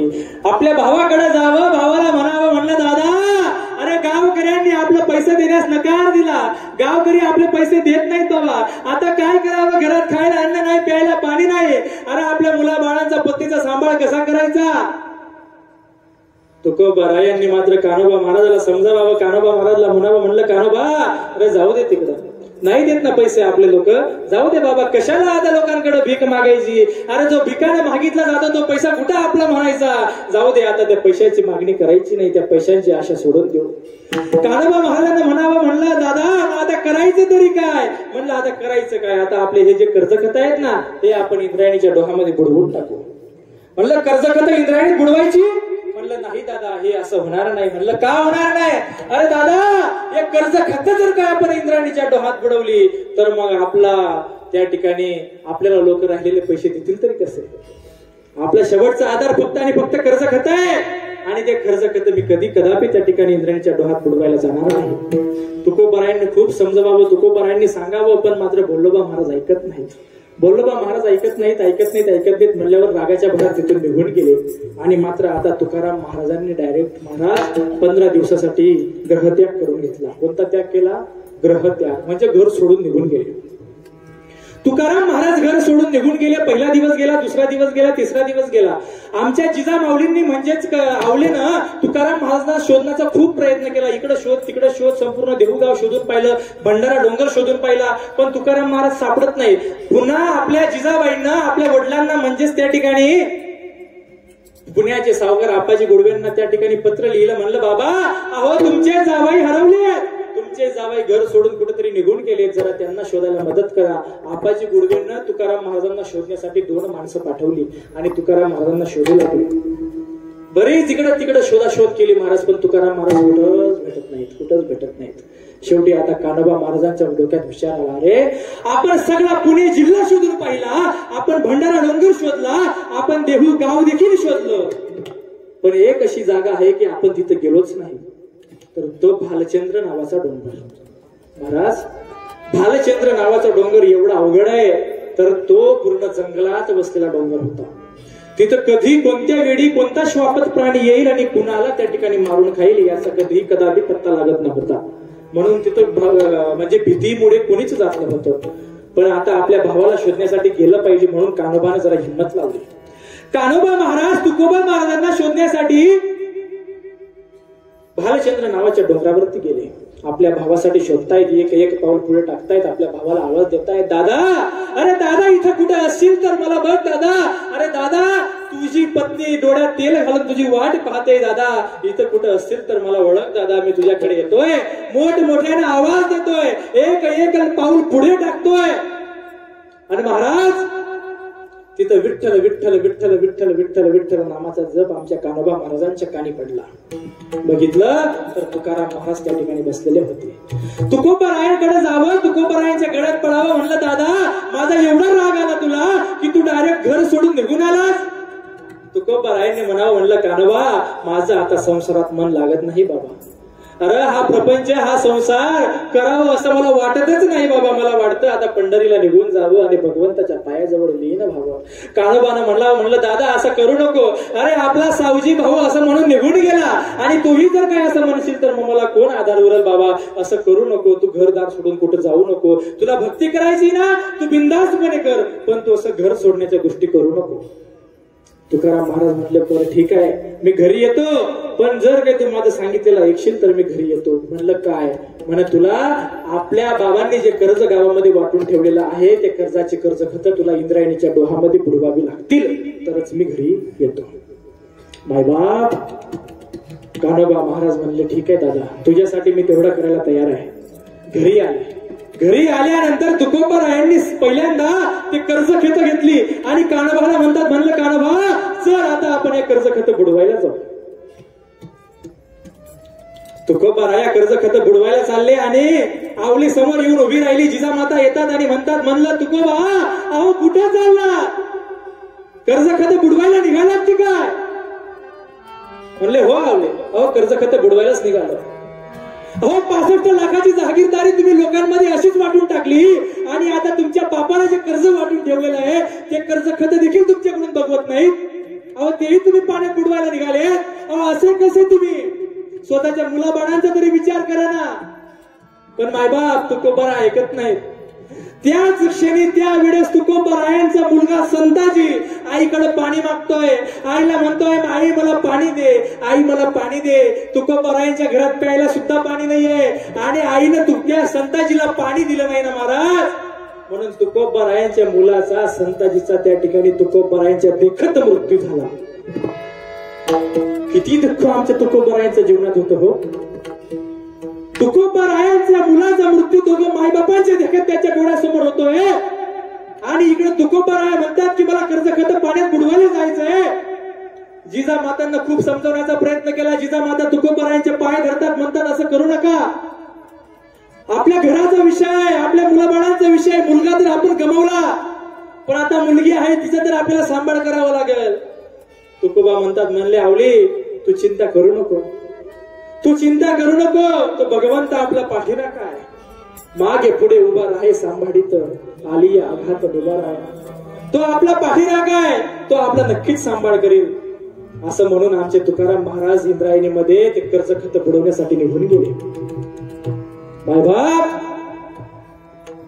आणि इकडं मात्र आवलेनं आता रडावं, डसा डसा डसा डसा रडावं आणि स्वतःच्या कर्माला दोष द्यावा, म्हणावं अरे माझ्या बापानं मला या घरामध्ये या ठिकाणी माझं लग्न लावून दिलं, माझ्या बापानं भली मोठी चूक केली.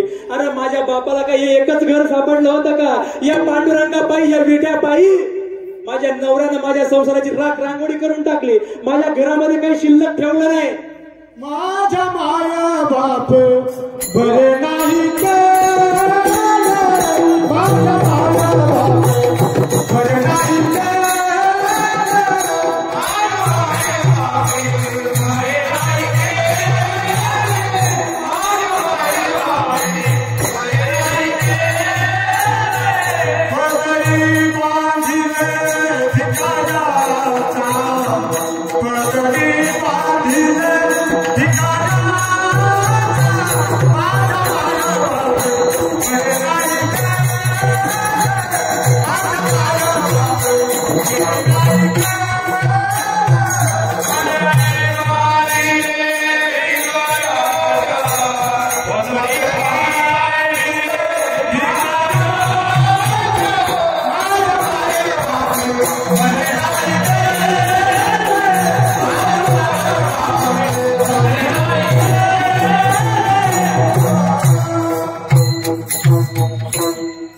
सुंदर उदाहरण दिलं बाबा पावलांनी. ऐका ना, माझ्या माय बापे बरे नाही केले, पदरी बांधिले भिकाऱ्याच्या, माझ्या चौघी बहिणी नांदती सुखान, माझी कर्मरेषा ऐसी कैसी.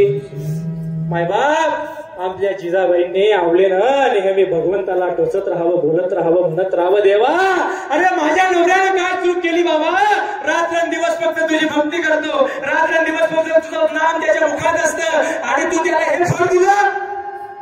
नको रे बाबा, जरा आमच्यावरती दया दाखव, जरा आमच्यावरती कृपा कर. आणि महाराज नेहमी नेहमी नेहमी आमच्या भगवंताला शिव्या देत राहणार, भगवंताला काहीतरी बोलत राहणार. तुकोबारायांनी मात्र आमच्या जिजाबाईंकडे दुर्लक्ष करत राहणार. पण आता संसाराची चिंता आमच्या जनाबाईंना घालवू लागली.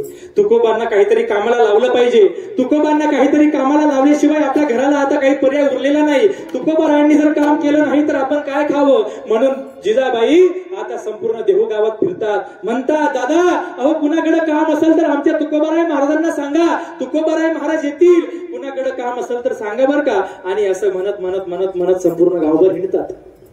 दुसऱ्या दिवशी एक गृहस्थ आमच्या तुकाराम महाराजांच्या घरी येतो. तुकाराम महाराजांच्या अंगणात उभा राहून तुकाराम महाराजांना आवाज देतो, अहो तुकोबाराया अहो जरा बाहेर या. तुकोबारायांनी बाहेर यावं आणि म्हणावं बाबा काय काम काढलं ते तरी सांगा. अहो म्हणलं तुम्हाला काम पाहिजे का? म्हणलं हो मला काम पाहिजे. मग माझ्याकडे एक काम होतं, काम करत असाल तर तुम्हाला योग्य तो मोबदला देईल. काम फक्त एवढंच आहे बघा, मी चाललो आज गावाला आणि माझी गाय जी काय तिला फक्त चारण्यासाठी रानात घेऊन जायचंय. ती गाय तुम्ही चारून आणा, दिवसभर फक्त गायला चारायचं काम करायचं, तुमचं भजनही करायचं, तुमचा परमार्थही होईल आणि तुमचं कामही होईल आणि त्यातल्या त्यात तुम्हाला योग्य तो मोबदला पण मी देईन. तुम्ही तयार आहात का? तुकाराम महाराजांनी हसत हसत हो म्हटलं. तो व्यक्ती निघून गेला. तुकाराम महाराजांनी त्या सद्गृहस्थाची गाय घेतली आणि रानामध्ये चरायला गेले. बाबा ऐका आता, तुकाराम महाराज ती गाय घेऊन रानामध्ये चरतायत. ती गाय अतिशय आनंदाने त्या ठिकाणी हिरव्यागार वातावरणामध्ये चरते. तुकोबारायांनी त्या गायीकडे बघावं, म्हणलं आता गायी चरते, आता आपल्याला त्या गायीच्या मागे थांबण्याची गरज नाही, आता आपण एका ठिकाणी बसू आणि मात्र भगवंताचं नामचिंतन करू. तुकोबारा एका ठिकाणी दगडावर बसतात आणि भगवंताचं नामचिंतन करतात. गाय तिची तिची त्या आजूबाजूला चरते आणि तुकोबारायांनी मात्र आता डोळे बंद केले आणि विठ्ठल विठ्ठल विठ्ठल विठ्ठल विठ्ठल विठ्ठल विठ्ठल नामाचा जप करतायत. आणि मायबाप तेवढ्यात मात्र ती गाय ह्या शेतातून दुसऱ्या शेतात शिरली आणि दुसऱ्याच्या शेतात गाय शिरल्यानंतर त्या दुसऱ्याच्या शेतातलं पीक खाऊ लागली. आणि ते शेत दुसरं तिसरं कोणाचं नाही तर ते शेत होतं मम्माजी बुवाचं. आणि एवढ्या तापट स्वभावाचं माणसाचं ते शेत होतं. त्यानं ते बघितलं तर पळत पळत त्या ठिकाणी येतो. ती गाय कुणाची, गाय आणली कुणी, ते काहीच मागं पुढं काही बघितलं नाही. जाळ अशी काठी घेतली आणि जसं कसायानं गायला मारावं तसा तो मम्माजी बुवा त्या गायीला बदड बदड बदड बदड बदड बदड मारतोय महाराज. अरे त्या गायीनं हंबरला फोडावा, त्या गायीनं आवाज करावा, त्या गायीनं रडावं, त्या गायीनं मोठमोठ्यानं वरडावं आणि मात्र मम्माजी बुवानं त्या गायीला मारावं. एवढं मारलं एवढं मारलं एवढं मारलं महाराज. अहो त्या गायीच्या पाठीवरती वनवा उभा राहिल्या. त्या गायीचा आवाज ऐकून आमचे तुकोबरायांचे डोळे उघडले. काय झालं म्हणून पाहिलं तर मम्माजी बुवा तिकडे गायीला मारताय. आणि मम्माजी बुवा गायीला मारताना पाहिलं. तुकोबराय पळायला लागले. मम्माजी बुवांची काठी हातात पकडतात. म्हणतात मम्माजी बुवा अहो त्या गायीची काही चुकी नाही हो, तिला मारू नका, तिची काही चूक नाही, तिला मी आणलेलं आहे, तिला सांभाळण्याची जबाबदारी माझी होती, पण ती जबाबदारी माझ्याकडून पूर्ण झाली नाही, तिच्यामुळे ती तुमच्या शेतात शिरली, मला माफ करा मम्माजी बुवा आणि मात्र या गायीला सोडून द्या. महाराज मम्माजी बुवाने त्या गायीला बाजूला करावं आणि आमच्या तुकोबरायांनाच मारायला सुरुवात करावी. एवढं मारलं बाबा तुकोबरायांना. खाली लोथाळलं मातीमध्ये, इकडं तिकडं लाथानं काय मारावं, भुक्क्यानं काय मारावं, काठीनं काय मारावं. महाराज मारता मारता मारता मारता हातातली काठी तुटली. पण मम्माजी बुवा थकत नाहीत. हातानं पायानं मारणं चालूच ठेवलं. तुकोबरायांच्या अंगावरचे कपडे फाटले, कपड्याच्या चिंध्या चिंध्या झाल्या. तुकोबरायांनी त्या मम्माजी बुवाचे पाय धरावे, माफी मागावी, मला माफ करा, मला माफ करा. रागाच्या भरात मम्माजी बुवा निघून जातो. तुकोबराय कसे बसे आपल्या घरी येतात आणि मात्र आपल्या आवलीला सांगितलेला प्रकार सांगतात. आवलीनं पुन्हा रडावं, पुन्हा स्वतःच्या नशिबाला दोष द्यावा. दररोजचा हाच प्रकार आमच्या तुकोबरायांच्या जीवनामध्ये चालू होता. महाराज काय ते तुकोबरायांच्या जीवनाचं तुम्हाला चरित्र सांगावं बाबा. अरे एवढं दुःख जर काय तुमच्या आमच्या जीवनात राहिलं असतं ना तर विचार करा आपण काय केलं असतं. मी तर म्हणतो महाराज माता माऊली हो, तुमच्या नवऱ्याच्या आयुष्यात जर एवढं दुःख राहिलं असतं तर आताच्या काळात कोणत्याच माता माऊलीने नवऱ्याला एवढं सहकार्य केलं नसतं. अरे एवढ्या श्रीमंत बापाची पोरगी जर काय तुकोबरायांच्या घरात राहते, नुसतं पाणी पाणी पाणी पिऊन दिवस पास करते. एक लक्षात घ्या महाराज, संध्याकाळ झाली, मंदिरावरती कीर्तनाला जायचं होतं. एकादशीचा दिवस होता. मंदिरावरती तुकाराम महाराजांचं कीर्तन होतं. तुकाराम महाराजांनी कपडे घातले, डोक्याला फेटा बांधला, कमरेला उपरण घेतलं आणि मंदिरात गेले. कीर्तनाला सुरुवात झाली. तुकोबरायांनी अभंगही निवडला, कीर्तनाला सुरुवात केली. संपूर्ण देहू गावाचा समाज समोर बसलेला आहे, पण मात्र मम्माजी बुवा कीर्तनात आलेले नाहीत. मम्माजी बुवा कीर्तनात आले नाहीत म्हणून 2-4 जणांना प्रश्न केला, कीर्तनात मम्माजी बुवा का आले नाहीत? लोक म्हणतात, म्हणलं तुकोबा आम्हाला माहिती नाही. अरे असं कसं माहिती नाही? मम्माजी बुवा कीर्तनाला आलेच पाहिजेत, त्यांच्याशिवाय कीर्तनाला शोभा येणार नाही. ते आपल्या कीर्तनाचे प्रमुख अतिथी असतात, कीर्तनाला समोर येऊन बसतात आणि ते जर कीर्तनाला आले नाहीत तर कीर्तन कसं काय होईल? म्हणले तुम्ही कीर्तन चालू ठेवा, मी 5 मिनिटात मम्माजी बुवांना बोलवून आणतो. तुकाराम महाराज मम्माजी बुवाला बोलवण्यासाठी निघाले. मम्माजी बुवाला घेण्यासाठी. कोणते मम्माजी बुवा? ज्या मम्माजी बुवानं सकाळी तुकाराम महाराजांना काठीनं मारलेलं होतं ते मम्माजी बुवा. आणि त्या मम्माजी बुवांना तुकाराम महाराज घेण्यासाठी जातात, आवाज देतात, ओ मम्माजी बुवा आहेत का घरात? मम्माजी बुवानं फाटक उघडून बघावं तर अंगणामध्ये तुकोबा उभे. तुकोबा आणि आपल्या घरी का आला असावा? आपण तर त्याला सकाळी काठी तुटीपर्यंत मारलं आणि तरी तुकोबा आपल्या घरी येतो, कशासाठी आला असा? तुकाराम महाराजांना घरात बोलवलं, म्हणले या तुकोबा घरात या. त्यांना बसवलं. तुकाराम महाराज म्हणतात, म्हणले मम्माजी बुवा आता बसायला वेळ नाही, तुम्ही कीर्तनाला आले नाही, कीर्तनाला बोलवण्यासाठी मी तुमच्या घरी आलेलो आहे, चला ना मम्माजी बुवा कीर्तनासाठी चला. मम्माजी बुवा म्हणतात, म्हणलं तुकोबा माझ्याकडून कीर्तनाला येणं होणार नाही, तुम्ही आज कीर्तन करून टाका. म्हणले नाही मम्माजी बुवा असं करू नका, अहो तुमच्याशिवाय कीर्तनाला शोभाच येणार नाही, तुमच्याशिवाय कीर्तनाला रंगच चढणार नाही. तुम्ही जर काही कीर्तनाला आले नाही ना तर मग मी कीर्तनात जात नाही, बघा तुम्हाला कीर्तनात यावंच लागेल. म्हणले तुकोबा असं करू नका, हो मी कीर्तनाला येऊ शकत नाही, तुम्ही जा, तुम्ही कीर्तन करा. पण तुकाराम महाराज ऐकायला तयार नाही. तुकाराम महाराज म्हणतात, म्हणले मम्माजी बुवा तुम्ही सकाळी मला बदड बदड बदड बदड काठीनं मारलं म्हणून तुम्हाला जरा कीर्तनात यायला लाज वाटते का हो? तसं जर काही असेल तर तुम्ही त्यात लाज अजिबात बाळगू नका. छोट्या मोठ्या चुका होत असतात, माझ्याकडून चूक झालेली होती म्हणून तुम्ही मला मारलं, त्यात काय एवढं? माझ्याकडून चूक झाली म्हणून तुम्ही मला मारलं, तर त्यात तुमचीही काही चुकी नाही, माझी चुकी होती म्हणून तुम्ही त्यात पश्चाताप कशाला लावून घेतात? तुम्ही कीर्तनाला या. पण महाराज मम्माजी बुवा मात्र कीर्तनाला येत नाहीत. मायबाप शेवटी तुकाराम महाराजांनी मम्माजी बुवांना म्हणलं मम्माजी बुवा, अहो ज्या वेळेस काठी तुटली होती तेव्हा तुम्ही तुमच्या हाताने आणि पायाने मला मारलं, मग तुमचे हातपाय दुखत असतील, मग तुमचे हातपाय दुखतायत म्हणून तुम्ही कीर्तनाला येत नाहीत का? मी तुमचे हातपाय चेपून देतो, पण तुम्ही कीर्तनाला या. मायबाप माझ्या श्री संत तुकाराम महाराजांनी मम्माजी बुवाचे हातपाय चेपायला सुरुवात केली.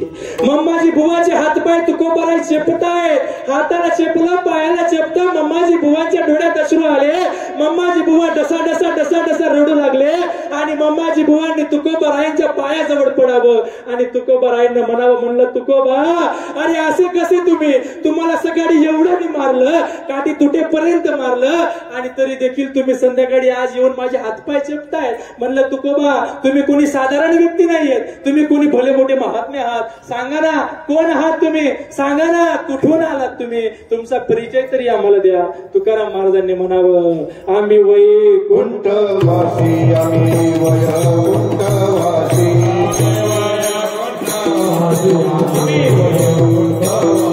आलो याच काळ राजे, आलो याच काळ राजे,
तुकोबाराय कुठून आले होते, तुकोबारायांच्या जीवनामध्ये एवढी उदारता कुठून आलेली होती. ऐका ना मायबाप महाराजांनी सूत्र प्रमाण दिलं, आम्ही वैकुंठवासी आलो याची कारणासी, बोलिले जे ऋषी सहज भावे वर्ताया. तुकाराम महाराजांना म्हणालो, बाबा आम्ही वैकुंठाहून आलेलो आहे आणि आम्ही फक्त जगाच्या कल्याणासाठी आलेलो आहे. जगाच्या कल्याणात संतांच्या विरोधी देह कष्ट शोधून या आले संत पिता कशासाठी घोडत हे जन नावे खवे ढोणा येतो गडबडा. मायबाप संत आणि संतांनी फक्त जगाच्या कल्याणासाठीच जगले.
केली होती. किती कोटी? शतकोटी अभंग. पण शतकोटी अभंग नामदेव महाराजांकडून लिहिले गेले नाहीत, तर नामदेव महाराजांनी फक्त 96 कोटी अभंग लिहिली. 4 कोटी अभंग लिहिण्याची राहिली. मग पुन्हा भगवंताला म्हणतात घेईन मी जन्म. श्री संत तुकाराम महाराज हे नामदेव महाराजांचा अवतार आहेत.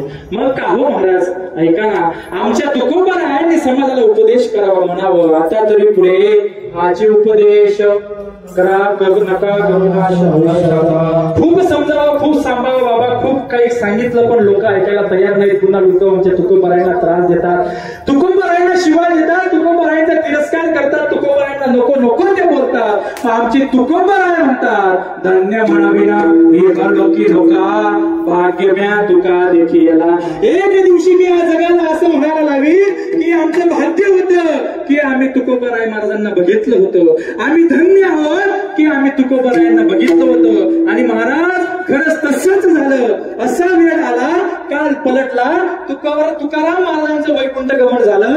आणि तुकाराम महाराजांचं वैकुंठ गमनानंतर रामेश्वर शास्त्री जे तुकाराम महाराजांचा तिरस्कार करत होते, जे तुकाराम महाराजांना त्रास देत होते, त्याच रामेश्वर शास्त्रींनी 4-5 साधक मागापांना जवळ बोलवावं आणि त्या साधक मागापांना म्हणावं बाबा मी धन्य आहे की मी माझ्या तुकोबाला बघितलं होतं. मग साधक मायबाप म्हणतात महाराज तुम्ही स्वतःला धन्य कसं म्हणून घेतात, तुम्ही तुकोबाला बघितलं म्हणून म्हणले बाबा कारण माझे तुकोबा हे समर्थ होते. अभंगाचं दुसरं चरण. धन्य तुकोबा समर्थ, धन्य तुकोबा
आमच्या रामेश्वर शास्त्रीने म्हणावं बाबा माझे श्रीसंत तुकोबाराय धन्य, धन्य तुकोबा समर्थ. म्हणून आम्ही तुकाराम महाराजांना पाहिलं, म्हणून आम्ही धन्य झालो. म्हणले तुमचे तुकोबाराय महाराज समर्थ आहे. कशावरून समर्थ म्हणतात? त्याने केला हा पुरुषार्थ. कोणता पुरुषार्थ केला बाबा? भगवंताने 4 प्रकारचे पुरुषार्थ केले होते. धर्म, अर्थ, काम, मोक्ष. जेणे केला हा पुरुषार्थ. भगवंताने जसे धर्म, अर्थ, काम, मोक्ष पुरुषार्थ केले होते तसे पुरुषार्थ आमच्या तुकोबारायांनी केले होते. म्हणून आम्ही धन्य आहोत. तुकोबारायांनी कसे पुरुषार्थ केले काय बाबा? पहिला पुरुषार्थ माझ्या तुकोबारायांचा सांगतो. धर्म पुरुषार्थ. धर्माचे पालन करणे, पाखंड खंडन याची आत्मा करणे काम जिथे जिथे धर्माचा विषय आला तिथे आमचे तुकाराम महाराज समोर आले. मग ते काही असं छत्रपती शिवाजी राजे. म्हणून जिथं धर्माचा विषय येतो तिथं माझे राजे येतात, जिथे धर्माचा विषय येतो तिथं माझे तुकोबाराय येतात, आणि जिथे धर्माचा विषय येतो तिथं माझे धर्मवीर संभाजी महाराज येतात. मायबा छावा मूवी तुम्ही सर्वांनी पाहिलाच आहे. ज्याला नसेल पाहिलं त्याला सांगतो ऐका. तिथं एक सीन दाखवलेला आहे. जेव्हा माझ्या शंभूराजांचा राज्याभिषेक सोहळा होतो तिथं माझ्या तुकोबारायांना तिथं दाखवलेला आहे. 5-10 सेकंदाचा फक्त सीन आहे. त्या मूवी मध्ये सुद्धा, त्या फिल्म मध्ये सुद्धा माझ्या तुकोबारायांचा देखावा तिथं दाखवलेलाच आहे. म्हणून जिथं धर्म आहे तिथं तुकोबा आहे. म्हणून धन्य तुकोबा समर्थ. या धर्मासाठी माझ्या तुकोबारायांनी जीवाची राख करून टाकली. या धर्मासाठी माझ्या तुकोबारायांनी संसाराची राख रांगोळी करून टाकली. पण कधी मागे हटले नाही. लोकांना सांगत राहिले बाबा फक्त धर्माचं पालन करा. छत्रपती शिवाजी राजांना सांगत राहिले, म्हणलं महाराज शक्ती आणि भक्ती एकत्र ठेवा. शक्ती आणि भक्ती एकत्र होईल तिथं कुठेतरी तुमचं माझं स्वराज्य तयार होईल. आणि हा शक्ती भक्तीचा महाराष्ट्र उभारण्यामध्ये मोठं योगदान माझ्या तुकोबारायांचंच होतं. या धर्मासाठी माझे शंभू राजा ने स्वतःचा देह त्याग निकाल दिए उसके, लेकिन नहीं रखे उसने घुटने हमारे सामने. अरे हमने जबान काट दी उसकी, लेकिन नहीं बोले उसने उस जबान से रहीम के 2 लफ्ज. ये मराठे क्या खिलाते हैं अपने बच्चों को. ए खुदा ऐसा एक भी शख्स हमारे जनाने में पैदा होता तो हम कितने खुशनसीब होते. माय बाप काय त्या औरंगजेबाने आपल्या शंभू राजाबद्दल बोलावं. महाराज आपल्या धर्मासाठी जो शंभू राजा लढला त्याला कधी विसरू नका, एक लक्षात घ्या. म्हणून धर्माचे पालन करणे पाखंड खंडन. म्हणून मायबाप आपल्या धर्मासाठी तुकोबारायांनी जीवाची राख रांगोळी केली, आपल्या धर्मासाठी शंभूराजानेही जीवाची राख रांगोळी केली. म्हणून या महात्म्यांना कसं विसरू नका. म्हणून तुकोबारायांनी धर्म नावाचा पुरुषार्थ केला. म्हणून रामेश्वर शास्त्री म्हणतात की तुकोबाराय धन्य आहेत. विठ्ठल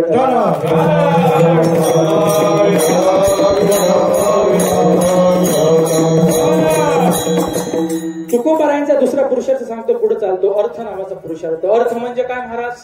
पैसा, वित्त आणि संपत्ती. अर्थ नावाचा पुरुषार्थ माझ्या तुकोबारायांनी करावा. अहो तुकोबारायांच्या घरामध्ये खायला काहीच नव्हतं, अन्न नाही पाणी नाही. मी तुम्हाला सांगितलं चुलीवरती हरडी नावाची वनस्पती उगवलेली होती. आणि हे जेव्हा राजांनी बघितलं तर राजांनी तुकोबारायांच्या घरी 7.5 किलो सोन्याच्या परातीत 39.5 किलो सोन्याच्या मोहरा पाठवल्या बाबा.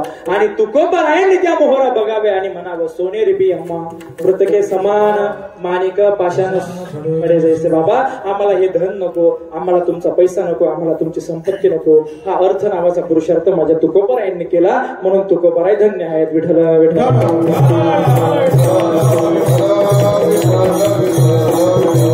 तुकोबारायांचा तिसरा पुरुषार्थ सांगतो बाबा ऐका आणि पुढे चालतो. काम नावाचा पुरुषार्थ. काम पुरुषार्थ तुकोबांनी केला. काम म्हणजे काय? वासना. काम म्हणजे वासना, एक लक्षात घ्या. आणि काम या विषयापासून माझे तुकोबाराय हातभर लांबच होते बाबा. महाराज तुकोबारायांचा धर्म भ्रष्ट करण्यासाठी मम्माजी बुवाने एक कट रचला आणि तुकोबारायांकडे भंडारा डोंगरावरती एक वेश्या पाठवली. त्या वेश्याने तुकोबारायांकडे जावं आणि तुकोबारायांना म्हणावं, म्हणले तुकोबाराया अहो माझ्या मनाची इच्छा पूर्ण करा, मी तुमच्याकडे आले, माझ्या मनाची इच्छा पूर्ण करा. तुकोबारायांनी त्या महिलेच्या पुढे हात जोडावे, त्या महिलेला सांगावं जाई व तू माते न करी सायास. माते आमचा धर्म तसा आम्हाला सांगत नाही, आमचा पंथ तसा आम्हाला सांगत नाही, आमचा भगवंत तसा आम्हाला सांगत नाही, तो इथून निघून जा. मायबाप माझ्या श्री संत तुकाराम महाराजांनी तिला आईचा सन्मान देऊन तिला वापस केलं. काम नावाचा पुरुषार्थ आमचा तुकोबारायांचा दिसतो. आणि हाच आदर्श घेतला आमच्या छत्रपती शिवाजी राजांनी. अरे माझ्या छत्रपती शिवाजी राजांसमोर कल्याणच्या सुभेदाराची सून ज्या वेळेस हजर करण्यात आली तर त्या कल्याणच्या सुभेदाराच्या सुनेला देखील माझ्या महाराजांना तेच म्हणावं, अशीच आमची आई असती सुंदर रूपवती, आम्ही किती सुंदर झालो असतो असे बदले छत्रपती. हे माझ्या राजांचं कर्म होतं बाबा. आदर्श घेतला तुकोबारायांचा. अरे माझ्या राजांना त्यांचे दुश्मन चांगलं म्हणत होती बाबा, आपल्याला आपली भाऊबंदकी देखील चांगलं म्हणत नाही. बरोबर आहे की नाही? शाहिस्त खानाची बोटं कापून माझे छत्रपती शिवाजी राजे फरार झाले. शाहिस्त खानाची बोटं कापून छत्रपती शिवाजी राजे फरार झाले. आणि शाहिस्त खानाची बहीण शाहिस्त खानाजवळ येते, शाहिस्त खानाला म्हणते भाईजान गजब हो गया, भाईजान गजब हो गया, वो शिवा तुम्हारी बेटी को, तुम्हारी भांजे को यानी कि मेरी बेटी को उठा के ले गया. कोण म्हणतं? शाहिस्त खानाची बहीण शाहिस्त खानाला म्हणते भाईजान गजब हो गया, ओ शिवा तुम्हारी भांजे को यानी कि मेरी बेटी को उठा के ले गया. त्यावेळेस शाहिस्त खानाने दिलेलं उत्तर ऐका महाराज. शाहिस्त खान म्हणतो बहना ओ शिवा तुम्हारी बेटी को यानी कि मेरी भांजे को उठा के ले गया ना, ले जाने दो, कोई चिंता की बात नहीं, क्योंकि वो मराठा का सिवाय वो किसी की माँ बेटी को बुरी नजर से नहीं देखता और किसी को हाथ भी नहीं लगाता. हे माझ्या राजांचं मायबाप, हा माझ्या राजांचा मोठेपण आहे, माझ्या राजांचं कर्म होतं. म्हणून माझे राजे म्हणायचे कर्म तेरे अच्छे है तो किस्मत तेरी दासी है, कर्म तेरे अच्छे है तो किस्मत तेरी दासी है, नियत तेरी साफ है तो घर में मथुरा काशी है. बाप आपण सहज म्हणून जातो राजे राजे जन्माला या. कसे जन्माला येतील राजे? आजच्या काळात माझ्या माता माऊलींना रस्त्यावरची फिरायला भीती वाटते बाबा. कसे जन्माला येतील राजे मायबाप. दिवसा ढवाड माझ्या माता मौलींवरती अत्याचार होतात. दिवसा ढवाड त्या ठिकाणी नको नको ते होऊन जातं आणि आपण मात्र नंतर फक्त मेणबत्त्याच लावत राहतो आणि शोक करत राहतो, निषेध करत राहतो. काही होत नाही बाबा. अरे माझ्या राजांच्या काळामध्ये जर महिलांवरती अत्याचार झाला तर तात्काळ निर्णय घेतला जात होता. सख्या साल्याच्या डोळ्यात सळ्या घातल्या होत्या. छत्रपती शिवाजी राजांनी नुसतं महिलेकडे वाकडी नजर करून पाहिलं होतं. सक्का साला होता त्याच्या डोळ्यात उभ्या सळ्या घालून दिल्या. त्या दिवसापासून कोणाची महिलेकडे वाकडी तिकडी तिरपी नजर करून पाहण्याची हिंमत झाली नाही बाबा. असे माझे राजे होते. फक्त म्हणून चालणार नाही. राजा जन्माला या, राजा जन्माला या. त्याच्यासाठी मुलांवरती चांगल्या प्रकारच्या संस्काराची गरज आहे. माझ्या जिजाऊची पुण्याई कशी आली व पडाला. माझ्या जिजाऊची पुण्याई कशी आली व पडाला. माझा बाप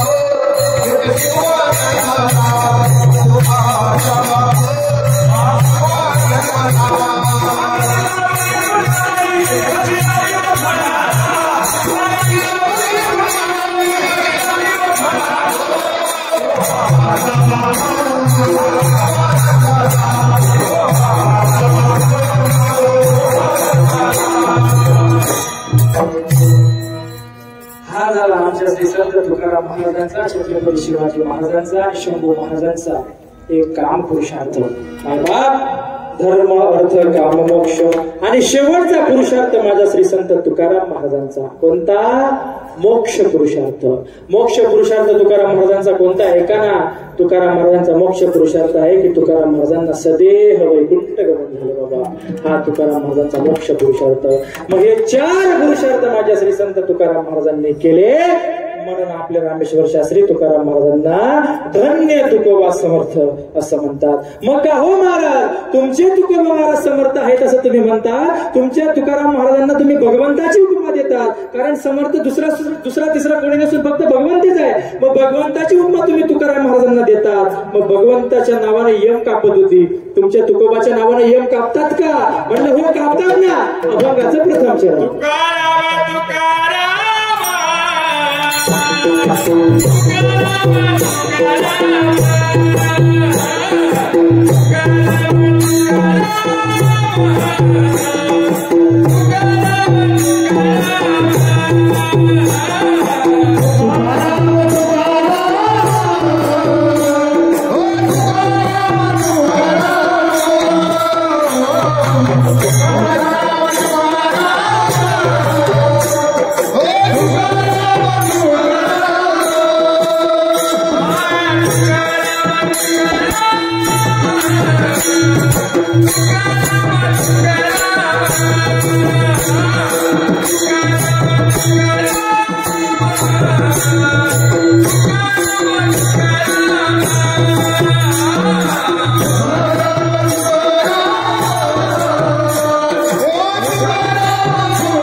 आणि याला महाराज तुम्हाला सांगतो आता उशीर खूप झाला, जवळजवळ 11 वाजत आली. सांगायला तुकाराम महाराजांचे चरित्र मांडायला गेलं तर रात्र देखील अपूर्ण पडते. पण एक तुम्हाला वाक्य सांगतो बघा. अंगडशा नावाच्या फकीराचं उदाहरण आहे. ज्याला माहिती असेल त्याला माहिती असेल, ज्याला नसेल माहिती त्याला कुठून तरी आता माहिती करून घ्या. वेळ नाहीये, मी सरळ पुढे चालतोय. का अंगडशा नावाचा फकीर होता. तो त्याच्या पापातून मुक्त कसा झाला तर तुकाराम महाराजांचं नामचिंतन करून तो त्याच्या पापातून मुक्त झाला. म्हणजे तुकाराम तुकाराम नाम घेता कापे यम. अंगडशाला यमानं धरलं होतं, पण तुकाराम महाराजांच्या नामचिंतनामुळे तो यमापासून मुक्त झाला. मग त्याच्या पुढे साधक मायबाप म्हणतात, बाबा का हो आमच्या भगवंतानं समुद्रावर दगड तारली होती, तुमच्या तुकाराम महाराजांनी समुद्रावरती दगड तारली का? हो तारली ना महाराज. कशी तारली? आमचे तुकाराम महाराजांच्या वह्या पाण्यात तरल्या 14 दिवसानंतर. 13 दिवस माझ्या तुकोबारायांनी उपास त्या ठिकाणी उपोषण करावं आणि मात्र वह्या तरल्या. त्याचं उदाहरण आपल्याला तिसऱ्या चरणात ऐकायला मिळेल.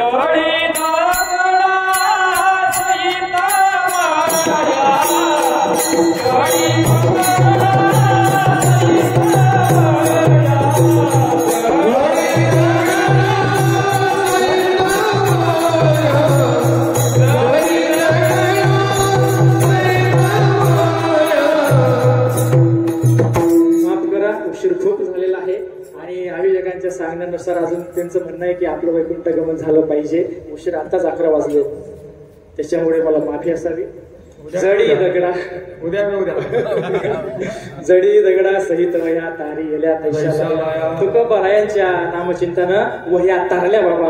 हा आमच्या तुकोबारायांचं म्हणून तुकोबाराय हे समर्थ होते. मग रामेश्वर शास्त्रींना साधक मायबापांनी म्हणावं, म्हणलं बाबा अहो तुमचे तुकोबाराय समर्थ होते, तुमचे तुकोबाराय भगवंताचा अवतार होते असं तुम्ही म्हणता. मग आमचे पंढरीचे पांडुरंग हे महाविष्णूचा अवतार होते, मग तुमचे तुकोबाराय महाविष्णूचा अवतार होते का? होते ना बाबा. म्हणे रामेश्वर शास्त्री भट्ट तुझ्या तुका विष्णू नव्हे धन्य तुकोबा समर्थ जेने केला हा पुरुषार्थ. या ठिकाणी अभंगाचा सरळ सरळ भावार्थ मांडण्याचा प्रयत्न केला. आता आपला अभंग संपला. मी तुम्हाला त्रास दिला नाही, तुम्ही हाताला टाळी वाजवा, मुखाला नामस्मरण करा. जरा सगळ्यांनी आता ताट व्हा. आताच टाळी वाजवू नका, थोडं वरती हात करा, मन मोकळं व्हा.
तुकाराम तुकाराम नाम घेता कापे यम धन्य तुकोबा समर्थ जेने केला हा पुरुषार्थ. जडी दगडा सहित वया तारी एल्या तैशाला या धन्य तुकोबा समर्थ जेने केला हा पुरुषार्थ.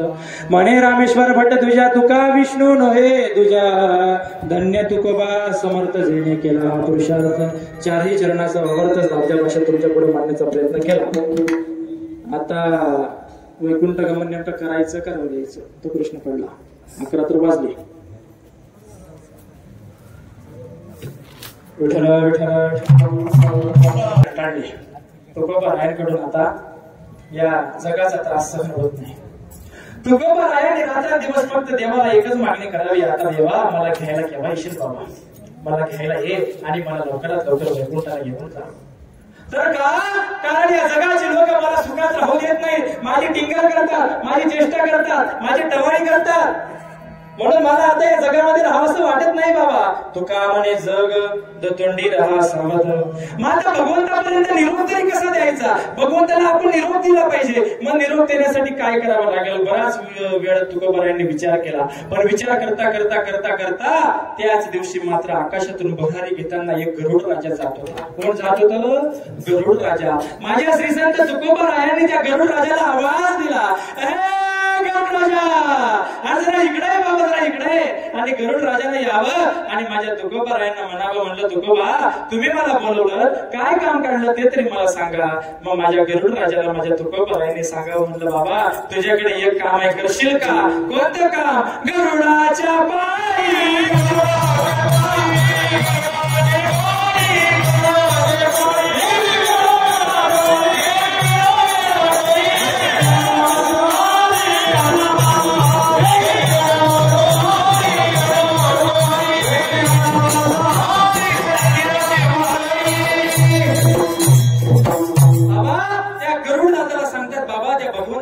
माझा निरोप पोहोचव. म्हणले कोणता निरोप?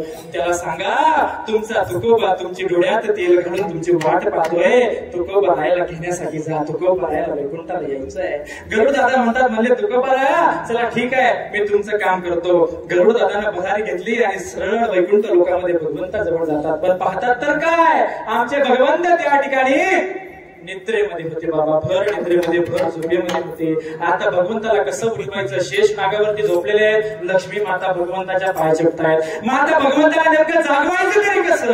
शक्य नाही. वरतून फिरले, पंख हलवण्याचा प्रयत्न केला, पंख हलवण्याच्या हवाने तरी भगवंत जागे होतील, पण तरी भगवंत जागवत नाहीत. परत वापस आले. तुकोबारायांना म्हणतात म्हणलं तुकोबाराया अहो तुमचं काम मी करू शकलो नाही, मला माफ करा. कारण त्या ठिकाणी भगवंत झोपलेले होते आणि मला भगवंताला झोपेतून जागवण्याचा मुळीच अधिकार नाही, म्हणून मी तुमचं काम करू शकलो नाही. मग तुकोबाराया म्हणतात म्हणलं गरुड राजा आता माझं काम कोण करेल बाबा ते तरी मला सांग. म्हणलं तुमचं काम एक व्यक्ती करू शकतो. म्हणले कोण? म्हणे लक्ष्मी माता. लक्ष्मी माता देवाच्या पाय चेपताय आणि जर त्यांनी देवाच्या पाय चेपायचं थांबवलं तर नक्कीच भगवंताला जाग येईल, म्हणून तुम्ही लक्ष्मी मातेला सांगा. मग त्यावेळेस तुकोबारायांनी लक्ष्मी मातेला म्हणावं पायी लक्ष्मीच्या हाती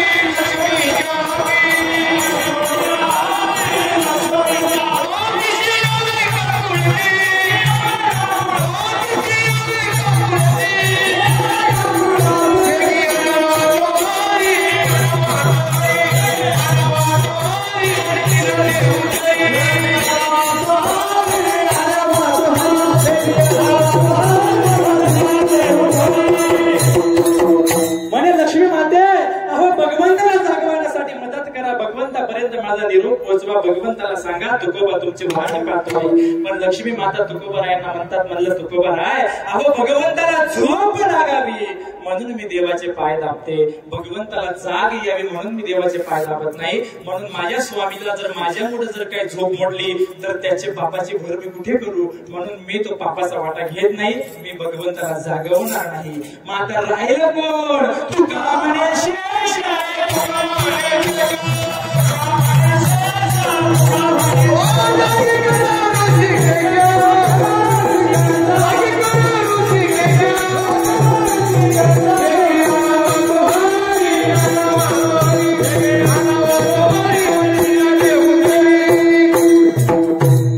शेषनागाला सांगतात म्हणलं शेषनागा तू तरी बाबा त्या ठिकाणी भगवंताला जाग कर. तू स्वतःमध्ये जी हवा भरून ठेवलेली आहे ना ती हवा काढून टाक. शेषनाग म्हणतो बाबा मीही तो पापाचा वाटा घेत नाही, माझ्याकडूनही भगवंताला जागवणं होणार नाही.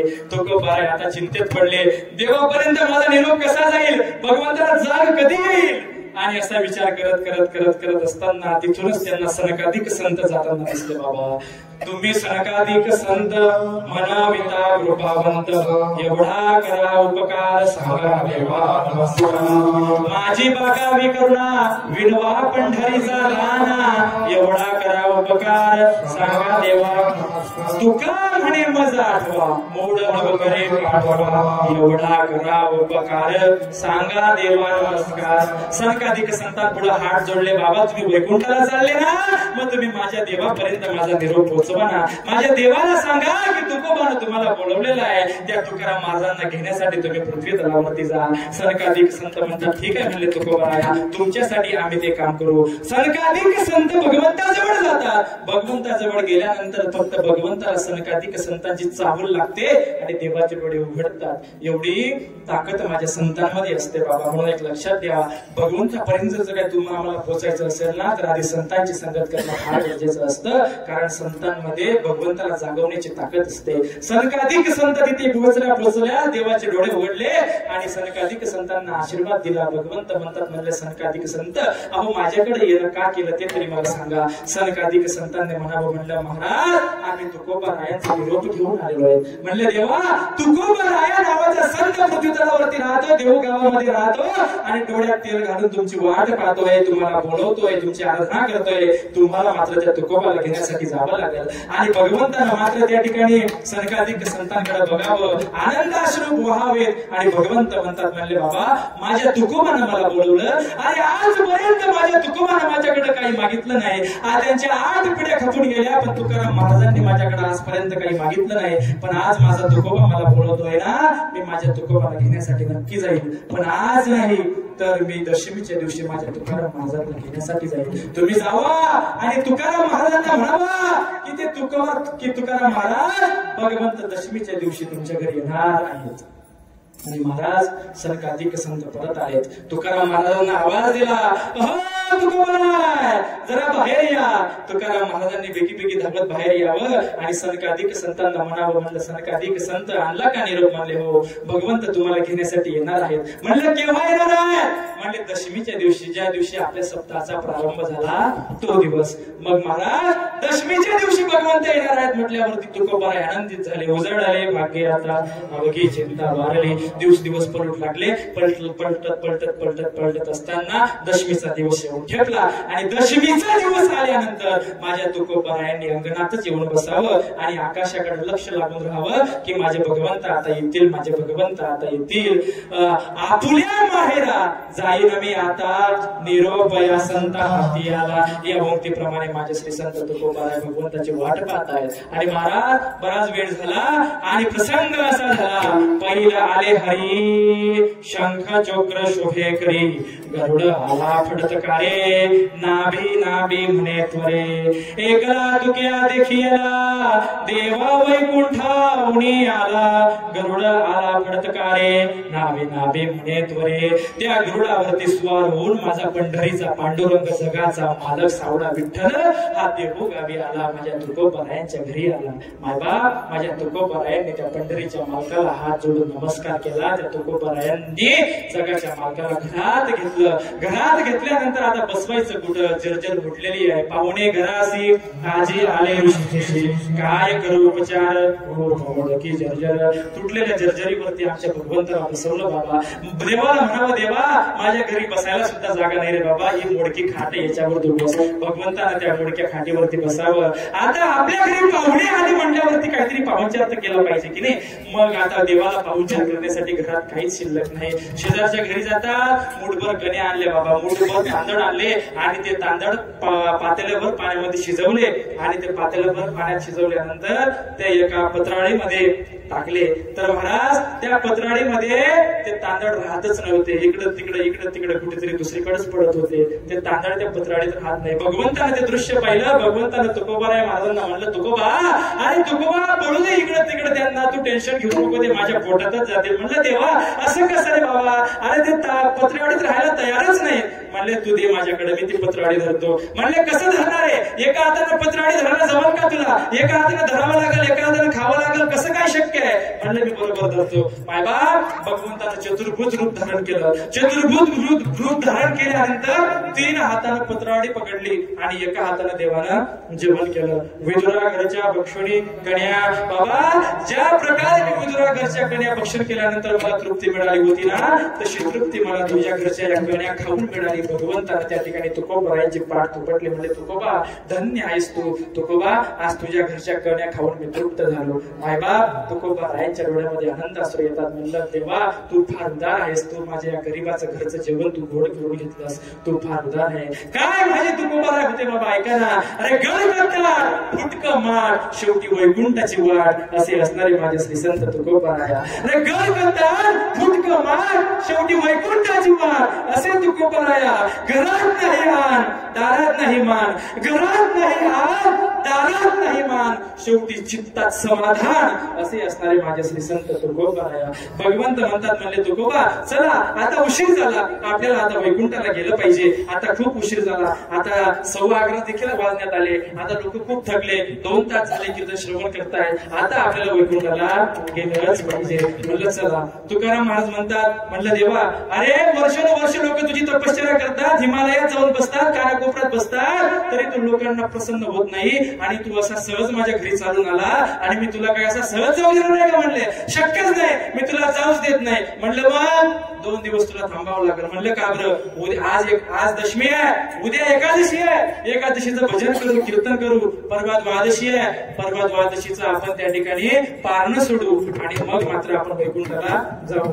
उद्याचा दिवस उजाडला बाबा, उद्या एकादशी होती, एकादशीचं त्यांनी ज्या ठिकाणी भजन कीर्तन केलं, त्यानंतर द्वादशीचा दिवस उजाडला, द्वादशीला त्यांनी पारणं देखील सोडलं. आता भगवंत म्हणतात म्हणले चला तुकोबा आता तरी पंढरीला वैकुंठाला चला, आता आपण वैकुंठाला जाऊ. म्हणले ठीक आहे देवा आपण जाऊ, पण मी आता सगळ्यांना एकदा गावकऱ्यांना भेटून येतो, गावकऱ्यांना शेवटचा निरोप देऊन येतो. तुकाराम महाराज देहू गावामध्ये फिरू लागले. तुकाराम महाराज देहू गावात सांगताय चला दादा आता मी वैकुंठाला जातो बरं का, मला वैकुंठाला जायचंय, आता माझं अवतार कार्य संपलेलं आहे, आता भगवंत मला घेण्यासाठी आलेले आहे आणि आता मला वैकुंठाला गेलं पाहिजे. माझ्या जन्मोजन्मीची इच्छा आज मला पूर्ण होणार आहे, मी जातो बरं का, येतो बरं का काका. चला काका, मावशी, आत्या, काका सगळ्यांना तुकाराम महाराजांनी शेवटचा निरोप द्यायला सुरुवात केली. पण तेवढ्यात एक सद्गृहस्थ समोर येतो आणि तुकाराम महाराजांना म्हणतो म्हणले तुकोबा अहो 2 दिवसावरती होळीचा सण येऊन ठेपला आणि तुम्ही वैकुंठाला चाललात. अहो भगवंताला आपल्या घरी आलेले आहे, कधी पुन्हा पुन्हा येणार नाही, होळीचा दिवस आलेला आहे. तुकाराम भगवंताला काहीतरी पुरणपोळीचा नैवेद्य खाऊ घाला,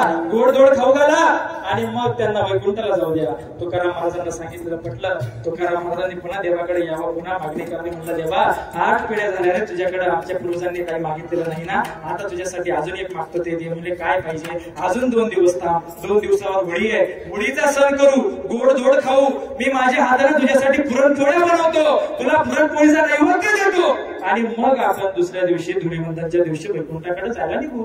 म्हणले ठीक आहे देवा तुझ्यासाठी तेवढं करतो. अजून भगवंत थांबल्यानंतर होळीचा दिवस उजाडला. होळीच्या दिवशी माझ्या तुकोबारायांनी स्वतः भगवंतासाठी पुरणाच्या पोळ्या टाकल्या आणि पुरणाच्या पोळ्या टाकून भगवंताला नैवेद्य दाखवला. तुमचं आमचं गाव खूप मोठं भाग्यवान आहे बाबा, आज आपल्याकडून पुरणाच्या पोळ्या भंडारा डोंगरावरती जात आहेत.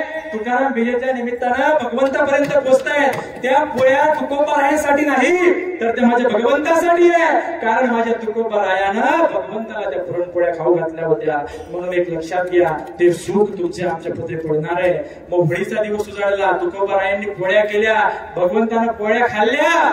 दुसरा धुलीवंदनचा दिवस उजाडला. धुलीवंदनच्या दिवशी त्यांनी धुळवड साजरी केली, एकमेकाच्या अंगावरती गुलाल टाकला, कलर टाकले, रंग टाकले आणि आता म्हणले तुकोबा अहो चला आता चला, आता आपल्याला गेलं पाहिजे. आणि मायबाप आता मात्र श्री संत तुकोबाराया म्हणतात म्हणले देवा आज धुलीवंदन खेळून फार दमलो बाबा, एवढा दमलो आता जेण्याची इच्छा होत नाही. आजच्या दिवस आपण आराम करू, उद्या आहे मध्य बीज आहे, आपण उद्या मध्य बीजेच्या दिवशी आपण वैकुंठाला जाऊ.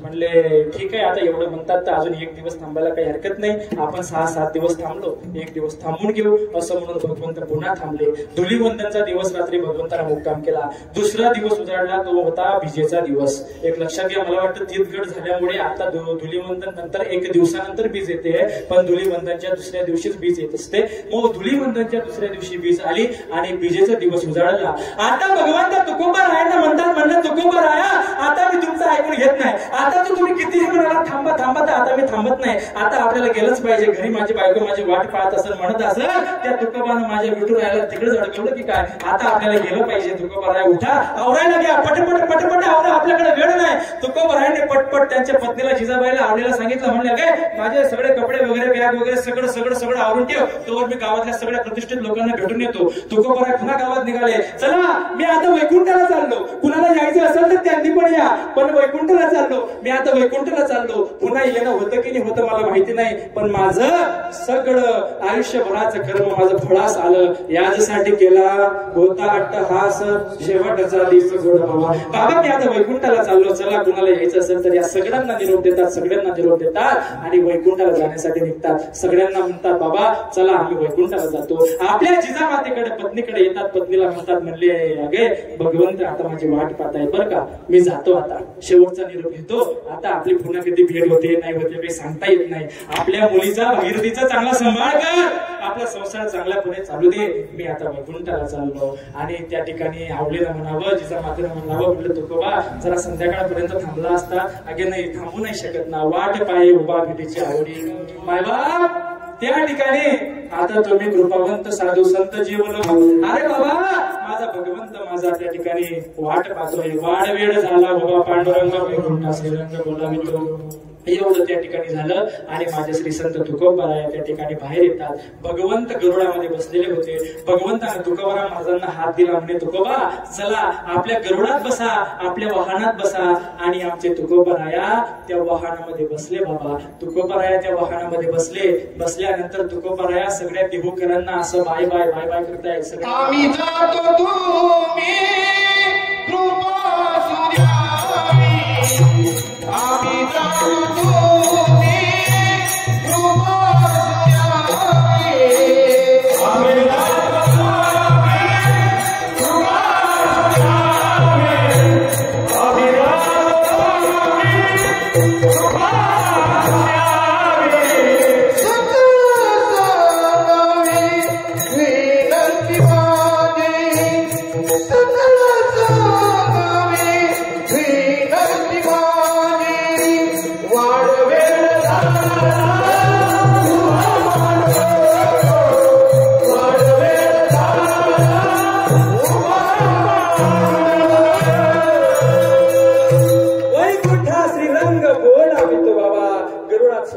सगळ्यांना म्हणतात चला आम्ही जातो आमच्या गावा, आमचा राम राम घ्यावा. आणि सगळा गरुड त्या ठिकाणी त्याने आकाशात भरारी घेतली आणि सगळ्या देहूकरांनी भगवंताचा आणि तुकोबारायांचा जय जयकार केला. पुंडलिक वरदे हरी.